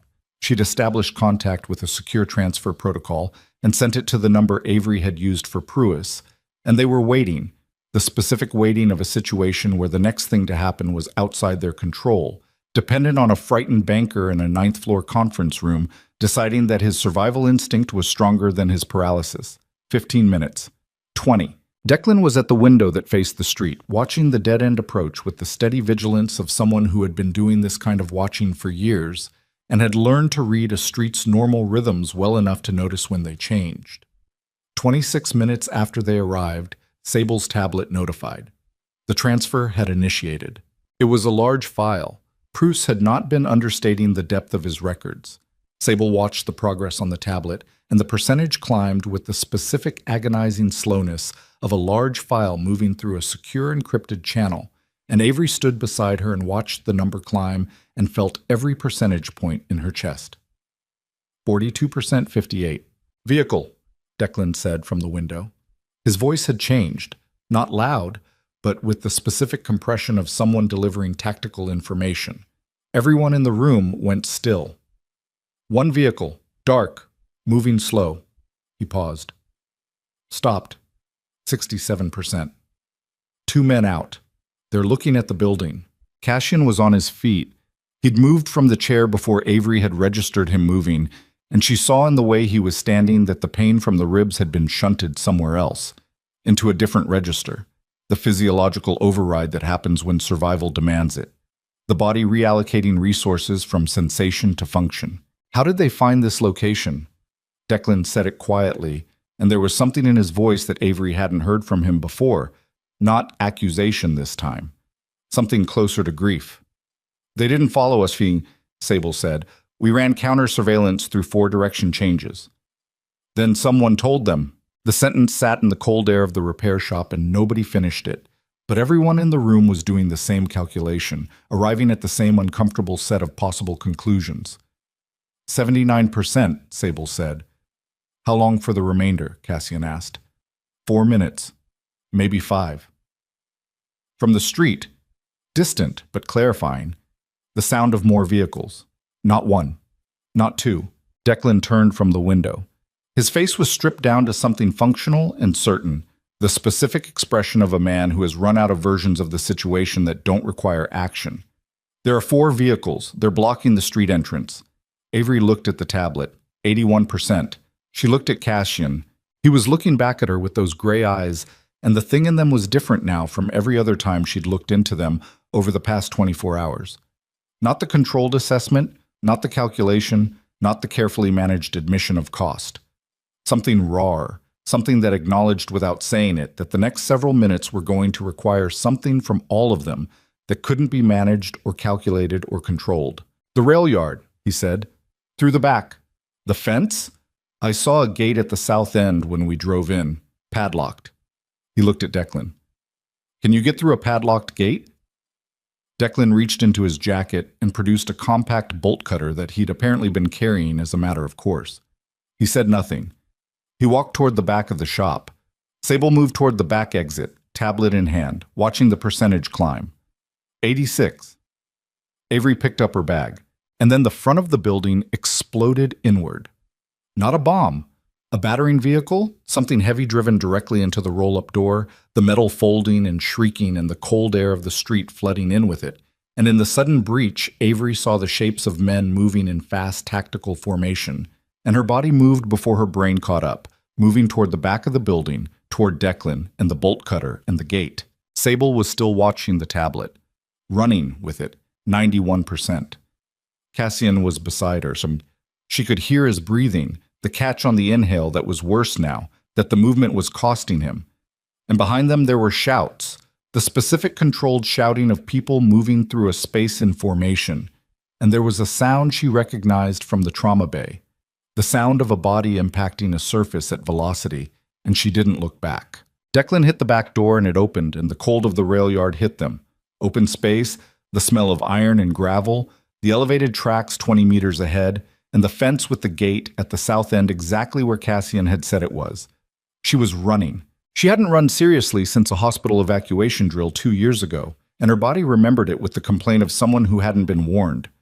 Her bag was hitting her hip with every stride, the gravel of the rail yard uneven under her feet, and beside her Cassian was keeping pace, and she could hear what it was costing him in that breathing. Declan reached the gate.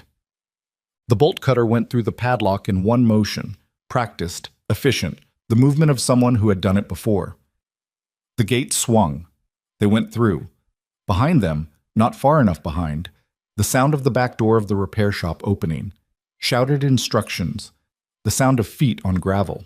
They were in the rail yard proper now, the elevated tracks above them casting shadow in the morning light. The yard extending in both directions with the labyrinthine complexity of a facility built for function over navigability. Sable had the tablet against her chest as she ran. She looked at the screen. Avery caught her face. "How much?" Avery said between breaths. Sable looked at her. 97%, she said. 3%. 3% of Aldrich Pruce's complete records. 18 months of transfers. The names of every politician, every official, every contractor that Lucien Voss had purchased or partnered with, sitting in a transfer queue that they needed 3 more minutes and a functioning signal to complete. While behind them, the men who worked for the person those records would destroy were closing the distance across a frozen rail yard. Cassian grabbed her arm, not hard, but with the specific grip of a person conveying urgency through touch. She looked at him. His face was drawn tight with the effort of running and breathing simultaneously, and his eyes were completely clear. "Signal," he said. "We need high ground. The tracks." She looked up at the elevated rail structure above them. The access ladder was 20 feet away, iron rungs bolted to a concrete support pillar, leading up to the elevated track bed 15 feet above the yard floor. From up there, they'd have line of sight in every direction, and they'd have elevation for the signal. They'd also have no cover. She looked at the tablet in Sable's hand. 97% still. The transfer paused because the signal down here in the shadow of the elevated structure was too degraded to complete the final 3%. She looked at Cassian. "I'll go up," she said. "Avery, you can't climb a ladder with that rib." She took the tablet from Sable's hands in one motion. 3%. 1 minute, maybe less, if I get clear of the structural interference. She held his gaze. How many people do you need to hold the base of that ladder for 60 seconds? His jaw was tight. The gray eyes were doing the calculation she could practically see running behind them. The cost, the probability, the alternatives, and coming up with the same answer she had. Go, he said. She went. The iron rungs were cold enough to sting through her gloves, and the ladder swayed slightly as she climbed, which she registered and dismissed. And behind her below she heard Declan's voice giving rapid, quiet instructions, and then the sound of the men from the building arriving at the base of the structure. And what happened next was loud. She made it to the top of the ladder. The elevated track bed was narrow. Ballast gravel and 2 rails running north to south. The ties slick with frost, the wind up here cutting without obstruction in any direction. Below, the rail yard spread out in its industrial complexity, and she could see the men from the building, 4 of them, spreading out to flank the base of the support structure. And she could see Declan and Sable and 1 other personnel moving to intercept. And she could see Cassian at the base of the ladder with 1 hand on the iron rung looking up at her. She held the tablet up and watched the signal indicator. 2 bars. Weak. The transfer was at 97% and hovering, the progress bar frozen at the threshold, and she moved along the track bed toward the north end of the structure where the elevation was slightly higher and the line of sight to the nearest cell tower. She was guessing, working on instinct and the memory of signal behavior from years of checking her phone in coverage dead zones would be marginally better. 3 bars. The progress bar moved. 98. Below her, the sounds of the confrontation had condensed into something more immediate. She could hear Declan's voice, short and sharp, and the sound of physical impact. And she did not look down because looking down was not going to help the transfer complete, and the transfer completing was the only thing that mattered right now. 99.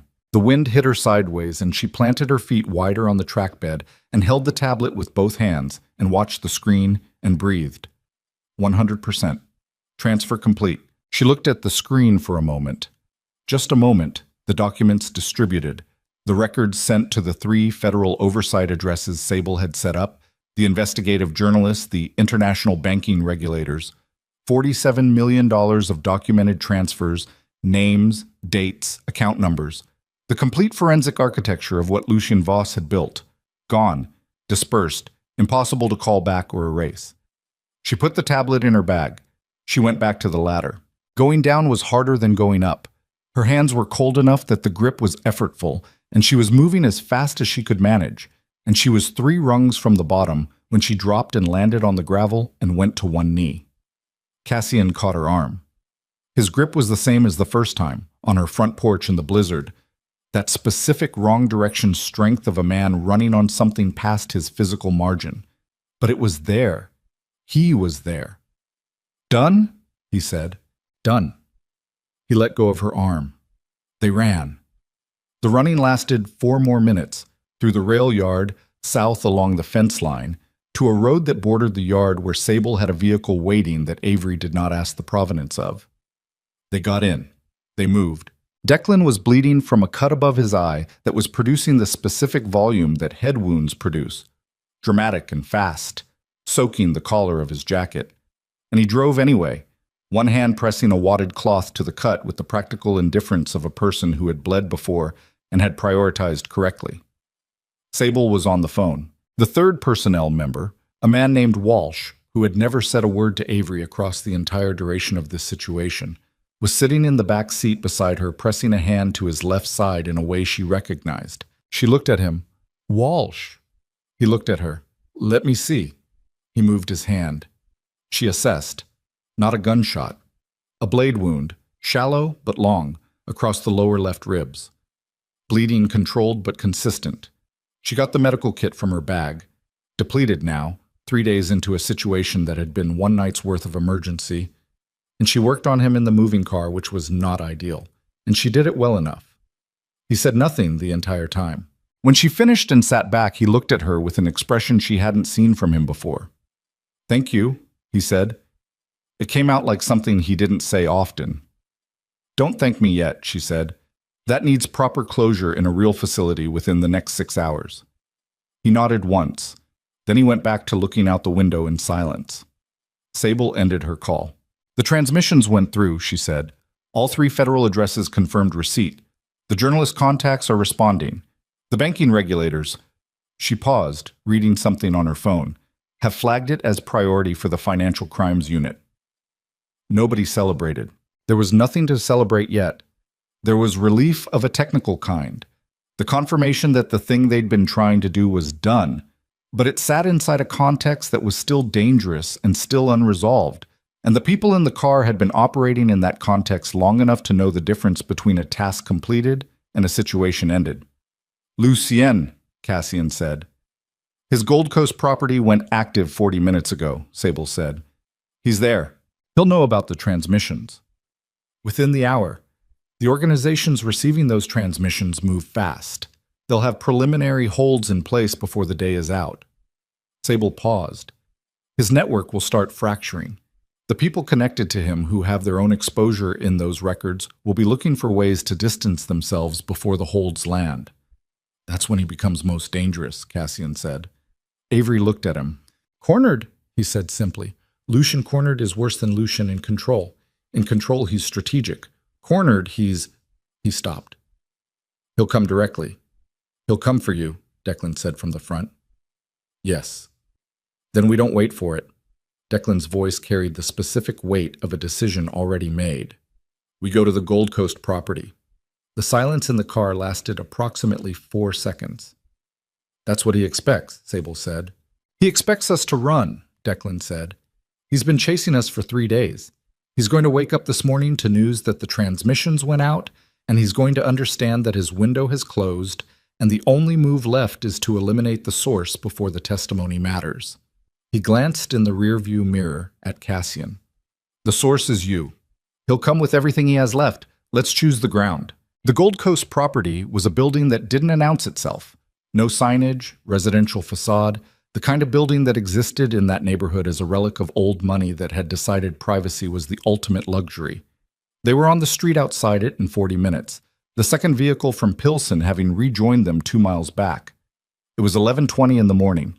The city was going about its business in the tentative way of a city recovering from a major storm, plows still running, salt trucks on the main roads, people moving with the specific deliberate care of navigating surfaces they couldn't fully trust. Ordinary. The specific ordinary of a world that didn't know what was happening inside the buildings it moved past. They went in through a service entrance that Sable had codes for. Codes that were either old enough to be outdated or recent enough to still be valid, and they were valid, which told Avery something about the quality of Sable's operational preparation that she filed away without comment. The interior was what she might have predicted from the exterior. Expensive in a way that had nothing to do with display, the kind of expensive that was entirely functional, every object chosen for quality without visible concern for what it communicated. The ground floor was empty. The second floor was empty. The third floor had 2 men who encountered Declan and were not a problem after that, in ways that Avery did not watch closely and did not ask about. Lucien Voss was on the 4th floor. She knew it before they reached it. There was a quality to the building that had changed, a specific alertness to the air on the upper level, the sense of a space that was occupied by someone who was expecting something. Cassian stopped at the 4th floor landing. He stood with his hand on the door and his breathing controlled and deliberate, and his face arranged in the expression she'd cataloged across 3 days as his operational face, the one that had nothing personal in it, that ran on calculation and managed everything else underneath. But she was close enough now to see underneath it. He was 41 years old and he'd been running something he never wanted to run since he was in his 20s, and his brother had just tried to kill him and had succeeded in killing 37 other people, including a man named Kenji, who he clearly hadn't let himself grieve yet, and he had cracked ribs and a gunshot wound, and he was standing at a door that his brother was on the other side of. She put her hand on his arm. He looked at her. Not the operational look, not the calculation. The actual look. The one she'd seen in fragments across the duration of this, unguarded, briefly, in the way of a person who has run out of the energy required to guard everything simultaneously. "I'll be right behind you," she said. He held her gaze for 1 moment. Then he opened the door. Lucien Voss was standing at the window. He was younger looking than she'd constructed from description. The 4 years less than Cassian were visible in a kind of unfinished quality, something that hadn't yet settled into its final shape. He was dressed as if he'd been expecting a meeting rather than a confrontation, which she understood was its own form of confrontation, the performance of composure as a weapon. He turned when the door opened. He looked at Cassian. Something moved through his face. Not surprise, not the collapse of a person caught. Something older and more complicated. The specific expression of someone who has spent years building toward a moment and is now standing inside it and finding it both exactly what they expected and entirely different. "You actually came," Lucian said. "Yes. I thought you'd run, send lawyers, intermediaries." He looked at Cassian with an expression that Avery, from her position near the door, could only partially read. "You always preferred distance." "I'm done preferring things," Cassian said.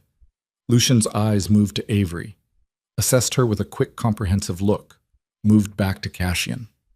"The nurse, the one who kept you alive. Her name is Avery Calloway. I know her name."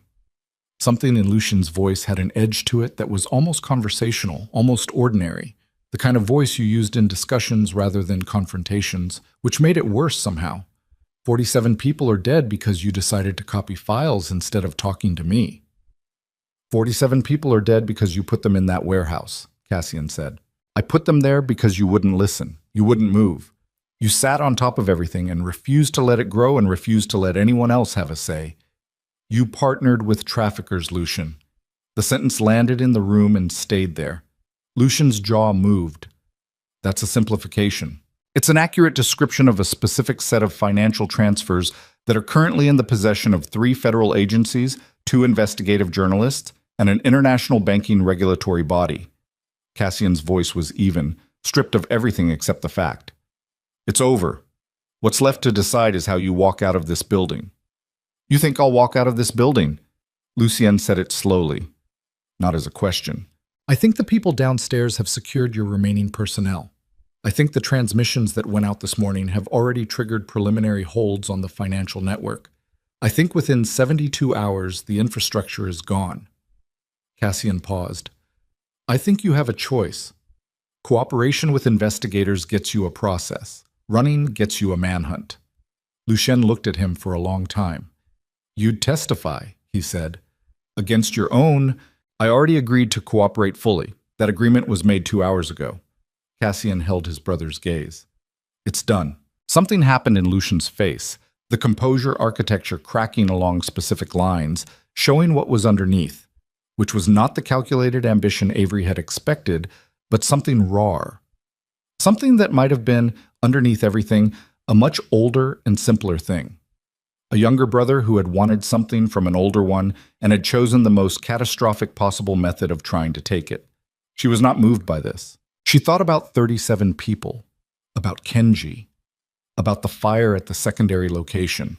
She was not moved by it, but she watched Cassian's face while he watched his brother, and she saw that he was not entirely unmoved, and she understood what that cost him, and she said nothing about it. Lucien sat down. He sat down in the chair by the window as if something in him had reached a structural limit, the collapse of a person who has been running on a particular fuel for a long time and has just discovered it's gone. He sat with his hands on his knees and looked at the floor and then at his brother, and the expression on his face was something she didn't have an exact clinical word for. Not remorse, which implies a clean relationship to what's been done, something more tangled and less resolved. "The harbor," he said, quietly. "Yes," Cassian said. "I didn't—" He stopped. "I told them to take you alive." "I know. That's supposed to mean something." "It means something," Cassian said. "It doesn't mean everything." Sable made the call. Federal agents arrived at the Gold Coast property at 12:47 in the afternoon, which was fast enough that the preliminary coordination had clearly been in motion for longer than the morning's transmissions. Lucien Voss was taken into custody without physical incident. He walked to the vehicle under his own power, which she supposed was something. She stood on the sidewalk outside the building and watched the vehicles pull away. Declan stood beside her. His head wound had been properly dressed. She'd done it herself in a bathroom on the 3rd floor while they waited. And he looked like a man who had been through 3 days of sustained crisis and was only now beginning to feel the weight of what had been held at a distance by adrenaline. 37, he said. She looked at him. I keep counting them, he said. I keep going through the names. That's appropriate, she said. That's what you should be doing. He looked at her with something in his face she recognized from the ER. The specific expression of a person encountering, without warning, a piece of truth they weren't prepared for. Yes, he said. I suppose it is. He walked back into the building. She stayed on the sidewalk. The city moved around her in its ordinary way. A woman walking a dog, two people arguing about the best route around a snow closure, a delivery truck trying to negotiate a turn too tight for its wheelbase, the mundane machinery of a city going about its day, indifferent to the things that had happened inside its borders over the last 72 hours. She watched it for a while and felt something she didn't immediately have a name for. Not relief exactly, not safety, which she understood would be a process rather than a moment, but something close to the specific sensation of ground being present beneath your feet after a period of not being certain it was. Cassian came out 20 minutes later. He moved more slowly than he had all day. The managed physicality that had been running on override was beginning to cost its debt, and she could see it in the way he placed his steps, in the set of his shoulders, in the specific quality of his breathing on the cold air. He stopped beside her. They stood together on the sidewalk, and neither of them said anything for a moment, which was its own kind of acknowledgement, the kind that doesn't need structure. The federal cooperation, she said finally. When did you actually make that agreement? On the plane. He kept his eyes on the street. Before we landed in Milwaukee, while you were going over the Pruis approach, while you were running the scenario about Wyoming being compromised. Yes, she thought about that. So when you said it to Lucian, it was already done. It wasn't a negotiating position. She nodded slowly. What does full cooperation look like? Everything. Records, testimony, organizational structure, personnel, operations going back to the beginning. He paused. The organization effectively ceases to exist as a result. That's a condition of the agreement, not a consequence. She looked at him then, really looked, with the same attention she'd given him in fragments across 3 days, the 41 years of it in his face, the specific exhaustion that comes from a particular kind of carrying, the concrete gray eyes that were looking at the street and not at her. You wanted it to end, she said. Not a question. He was quiet for a moment. I've wanted it to end for a long time, he said. I didn't know how to end it without... He stopped. Without exactly what happened. She thought about that. About the cost of the answer to that problem. About the 37 people whose names Declan was counting. There's going to be an investigation, she said, into everything, including your own role. I know. You'll likely face charges. I know. And you agreed to this, voluntarily. He looked at her then, directly, fully, with that rare unguarded quality that she'd only seen in moments of extreme stress or extreme honesty, which she was beginning to understand were the same thing for him. It's the right thing, he said simply. I'm aware that's a strange thing for someone in my position to say. It's not strange, she said. It's just late. Something moved in his face at that. Not a flinch, not offense, but an honest reception of the truth of it. He took it the way he'd taken everything she'd said directly to him across these 3 days, without flinching away and without pretending it hadn't landed. Yes, he said. It's late. She looked back at the street. The dog walker had rounded the corner and was gone. The delivery truck had managed its turn. The argument about the snow route had apparently resolved itself, the two people having disappeared in separate directions. I need a hospital, she said. He turned to look at her. Not me. Walsh needs proper wound closure, and you need imaging on those ribs. And I need to sleep for approximately 11 hours before I'm capable of accurate medical assessment, which means we need someone else to handle the immediate medical needs. She paused. Is there a facility you can access that won't create complications for the federal process? He considered this for a moment. Yes. Then we should go. She picked up her bag from where she'd set it on the sidewalk. She had her phone, her medical kit, depleted, Her change of clothes, her hospital ID, and the keys to a townhouse on the north side that she wasn't certain she'd be able to return to for some time.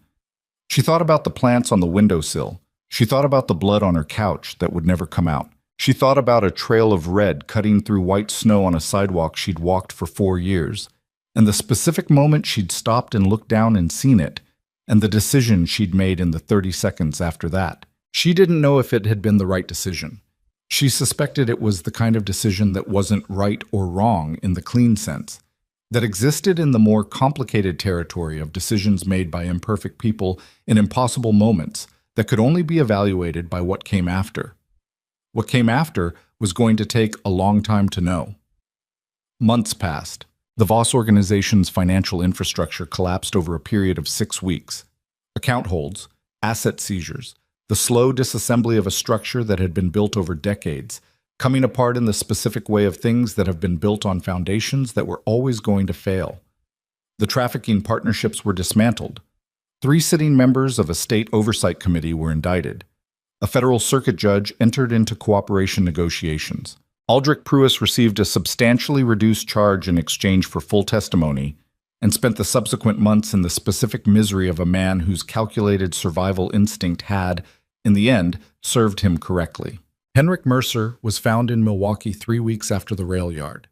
He had been trying to access accounts that had already been frozen and had run out of options in the ordinary way of people whose network has ceased to exist. He did not go quietly. He went eventually. Kenji was found alive. He'd moved from the secondary location 40 minutes before Mercer's intelligence reached Lucian's team, which meant Declan's call, the one that Cassian had feared had flagged the location, had in fact reached him in time. He'd left the drive in the location when he ran, which was why it had been taken. He had not been able to tell anyone he was alive for 3 weeks because the methods of reaching anyone had been compromised, and he'd been operating in a communications blackout. When Declan heard, he sat down and didn't say anything for a long time. Avery heard about it from Cassian in a phone call, standing outside Mercy General after a day shift in late March. The snow was gone. The lake was the specific gray-blue of early spring, visible from the hospital parking lot if you stood at the right angle, which she did. "Kenji's alive," Cassian said. Cassian Mutz. She stood with the phone against her ear and felt the specific physical sensation of a weight releasing. Not dramatically, not all at once, but in the way of things that have been held for a long time. A gradual release that moves through the body from the chest outward. "That's good," she said. "Yes. How is he?" "Fine." Angry at himself, getting better. "And you?" A pause. "The imaging cleared the rib concern. The other injuries are..." Another pause, and she understood this one as a man who was accustomed to treating all damage as equivalent, physical and otherwise, reaching the limit of that particular habit. "Resolving." She looked at the lake. "The foundation paperwork cleared," she said. "The Trauma and Rehabilitation Center. The assets from the seizures that were redirected, the legal team says it should be operational by September." "I heard. You're going to have to testify to a lot of things between now and September." "I know. The process is going to be long, and it's going to be public, and it's going to be..." She stopped. "I'm stating things you already know." "You do that when you're trying to decide whether to say something else," he said. "I've noticed." She was quiet for a moment. "I keep thinking about that night," she said finally, "about standing on the sidewalk outside my house and seeing the blood in the snow, about the 30 seconds between seeing it and deciding to go up the steps." She watched a gull turn over the parking lot, banking on the cold lake wind. "I've been trying to figure out what that decision was, what it was based on." "What have you determined?" "That it wasn't a good decision by any rational measure," she said. "That it was a human one, which is different." She paused. "That's not a comfortable conclusion." "No," he said, "but it's honest." She thought about honesty, about what it had looked like across 3 days, in Declan's raw voice, in Cassian's admission that his suspicions had been a bad calculation, in Lucien sitting down in a chair by a window and looking at the floor. "Spring is early this year," she said. "It is. I'm working a regular schedule now, first time in 4 years. She shifted the phone to her other ear. "It's strange. I keep expecting the board to go critical." "Does it?" "Sometimes. less than I expected. She watched the gold disappear over the roof of the parking structure. There's a park on the lakefront, near the north end. I walk there when the shift ends early. A silence. Not an empty one. I've been told the lake is visible from there, Cassian said. It is. I'll be in Chicago for the next several weeks. The testimony schedule. A pause that she did not fill. If the shift ends early. She looked at the lake, the gray blue of it, the specific ordinary beauty of a thing that had been there before all of this and would be there long after. Indifferent and constant, and somehow, on a March afternoon with the last of the winter cold still in the air and the gulls working the wind overhead, exactly right. I know where the park is, she said. She ended the call. She stood in the parking lot for another minute alone, with the cold and the sound of the city going about its business and the distant lake. And she thought about the version of herself who had walked home from a double shift in a blizzard, dreaming about sleep, who had stood at the edge of a decision with a trail of blood in the snow at her feet, who had chosen one thing instead of another in 30 seconds without fully knowing what she was choosing. She thought about what it had cost. She thought about what it had made. Then she put her phone in her pocket and walked back into the hospital because there was work to do, and she was a person who did her work, and that had not changed. That had never changed. It was, she thought, the truest thing about her. And for the first time in longer than she could clearly remember, that was enough.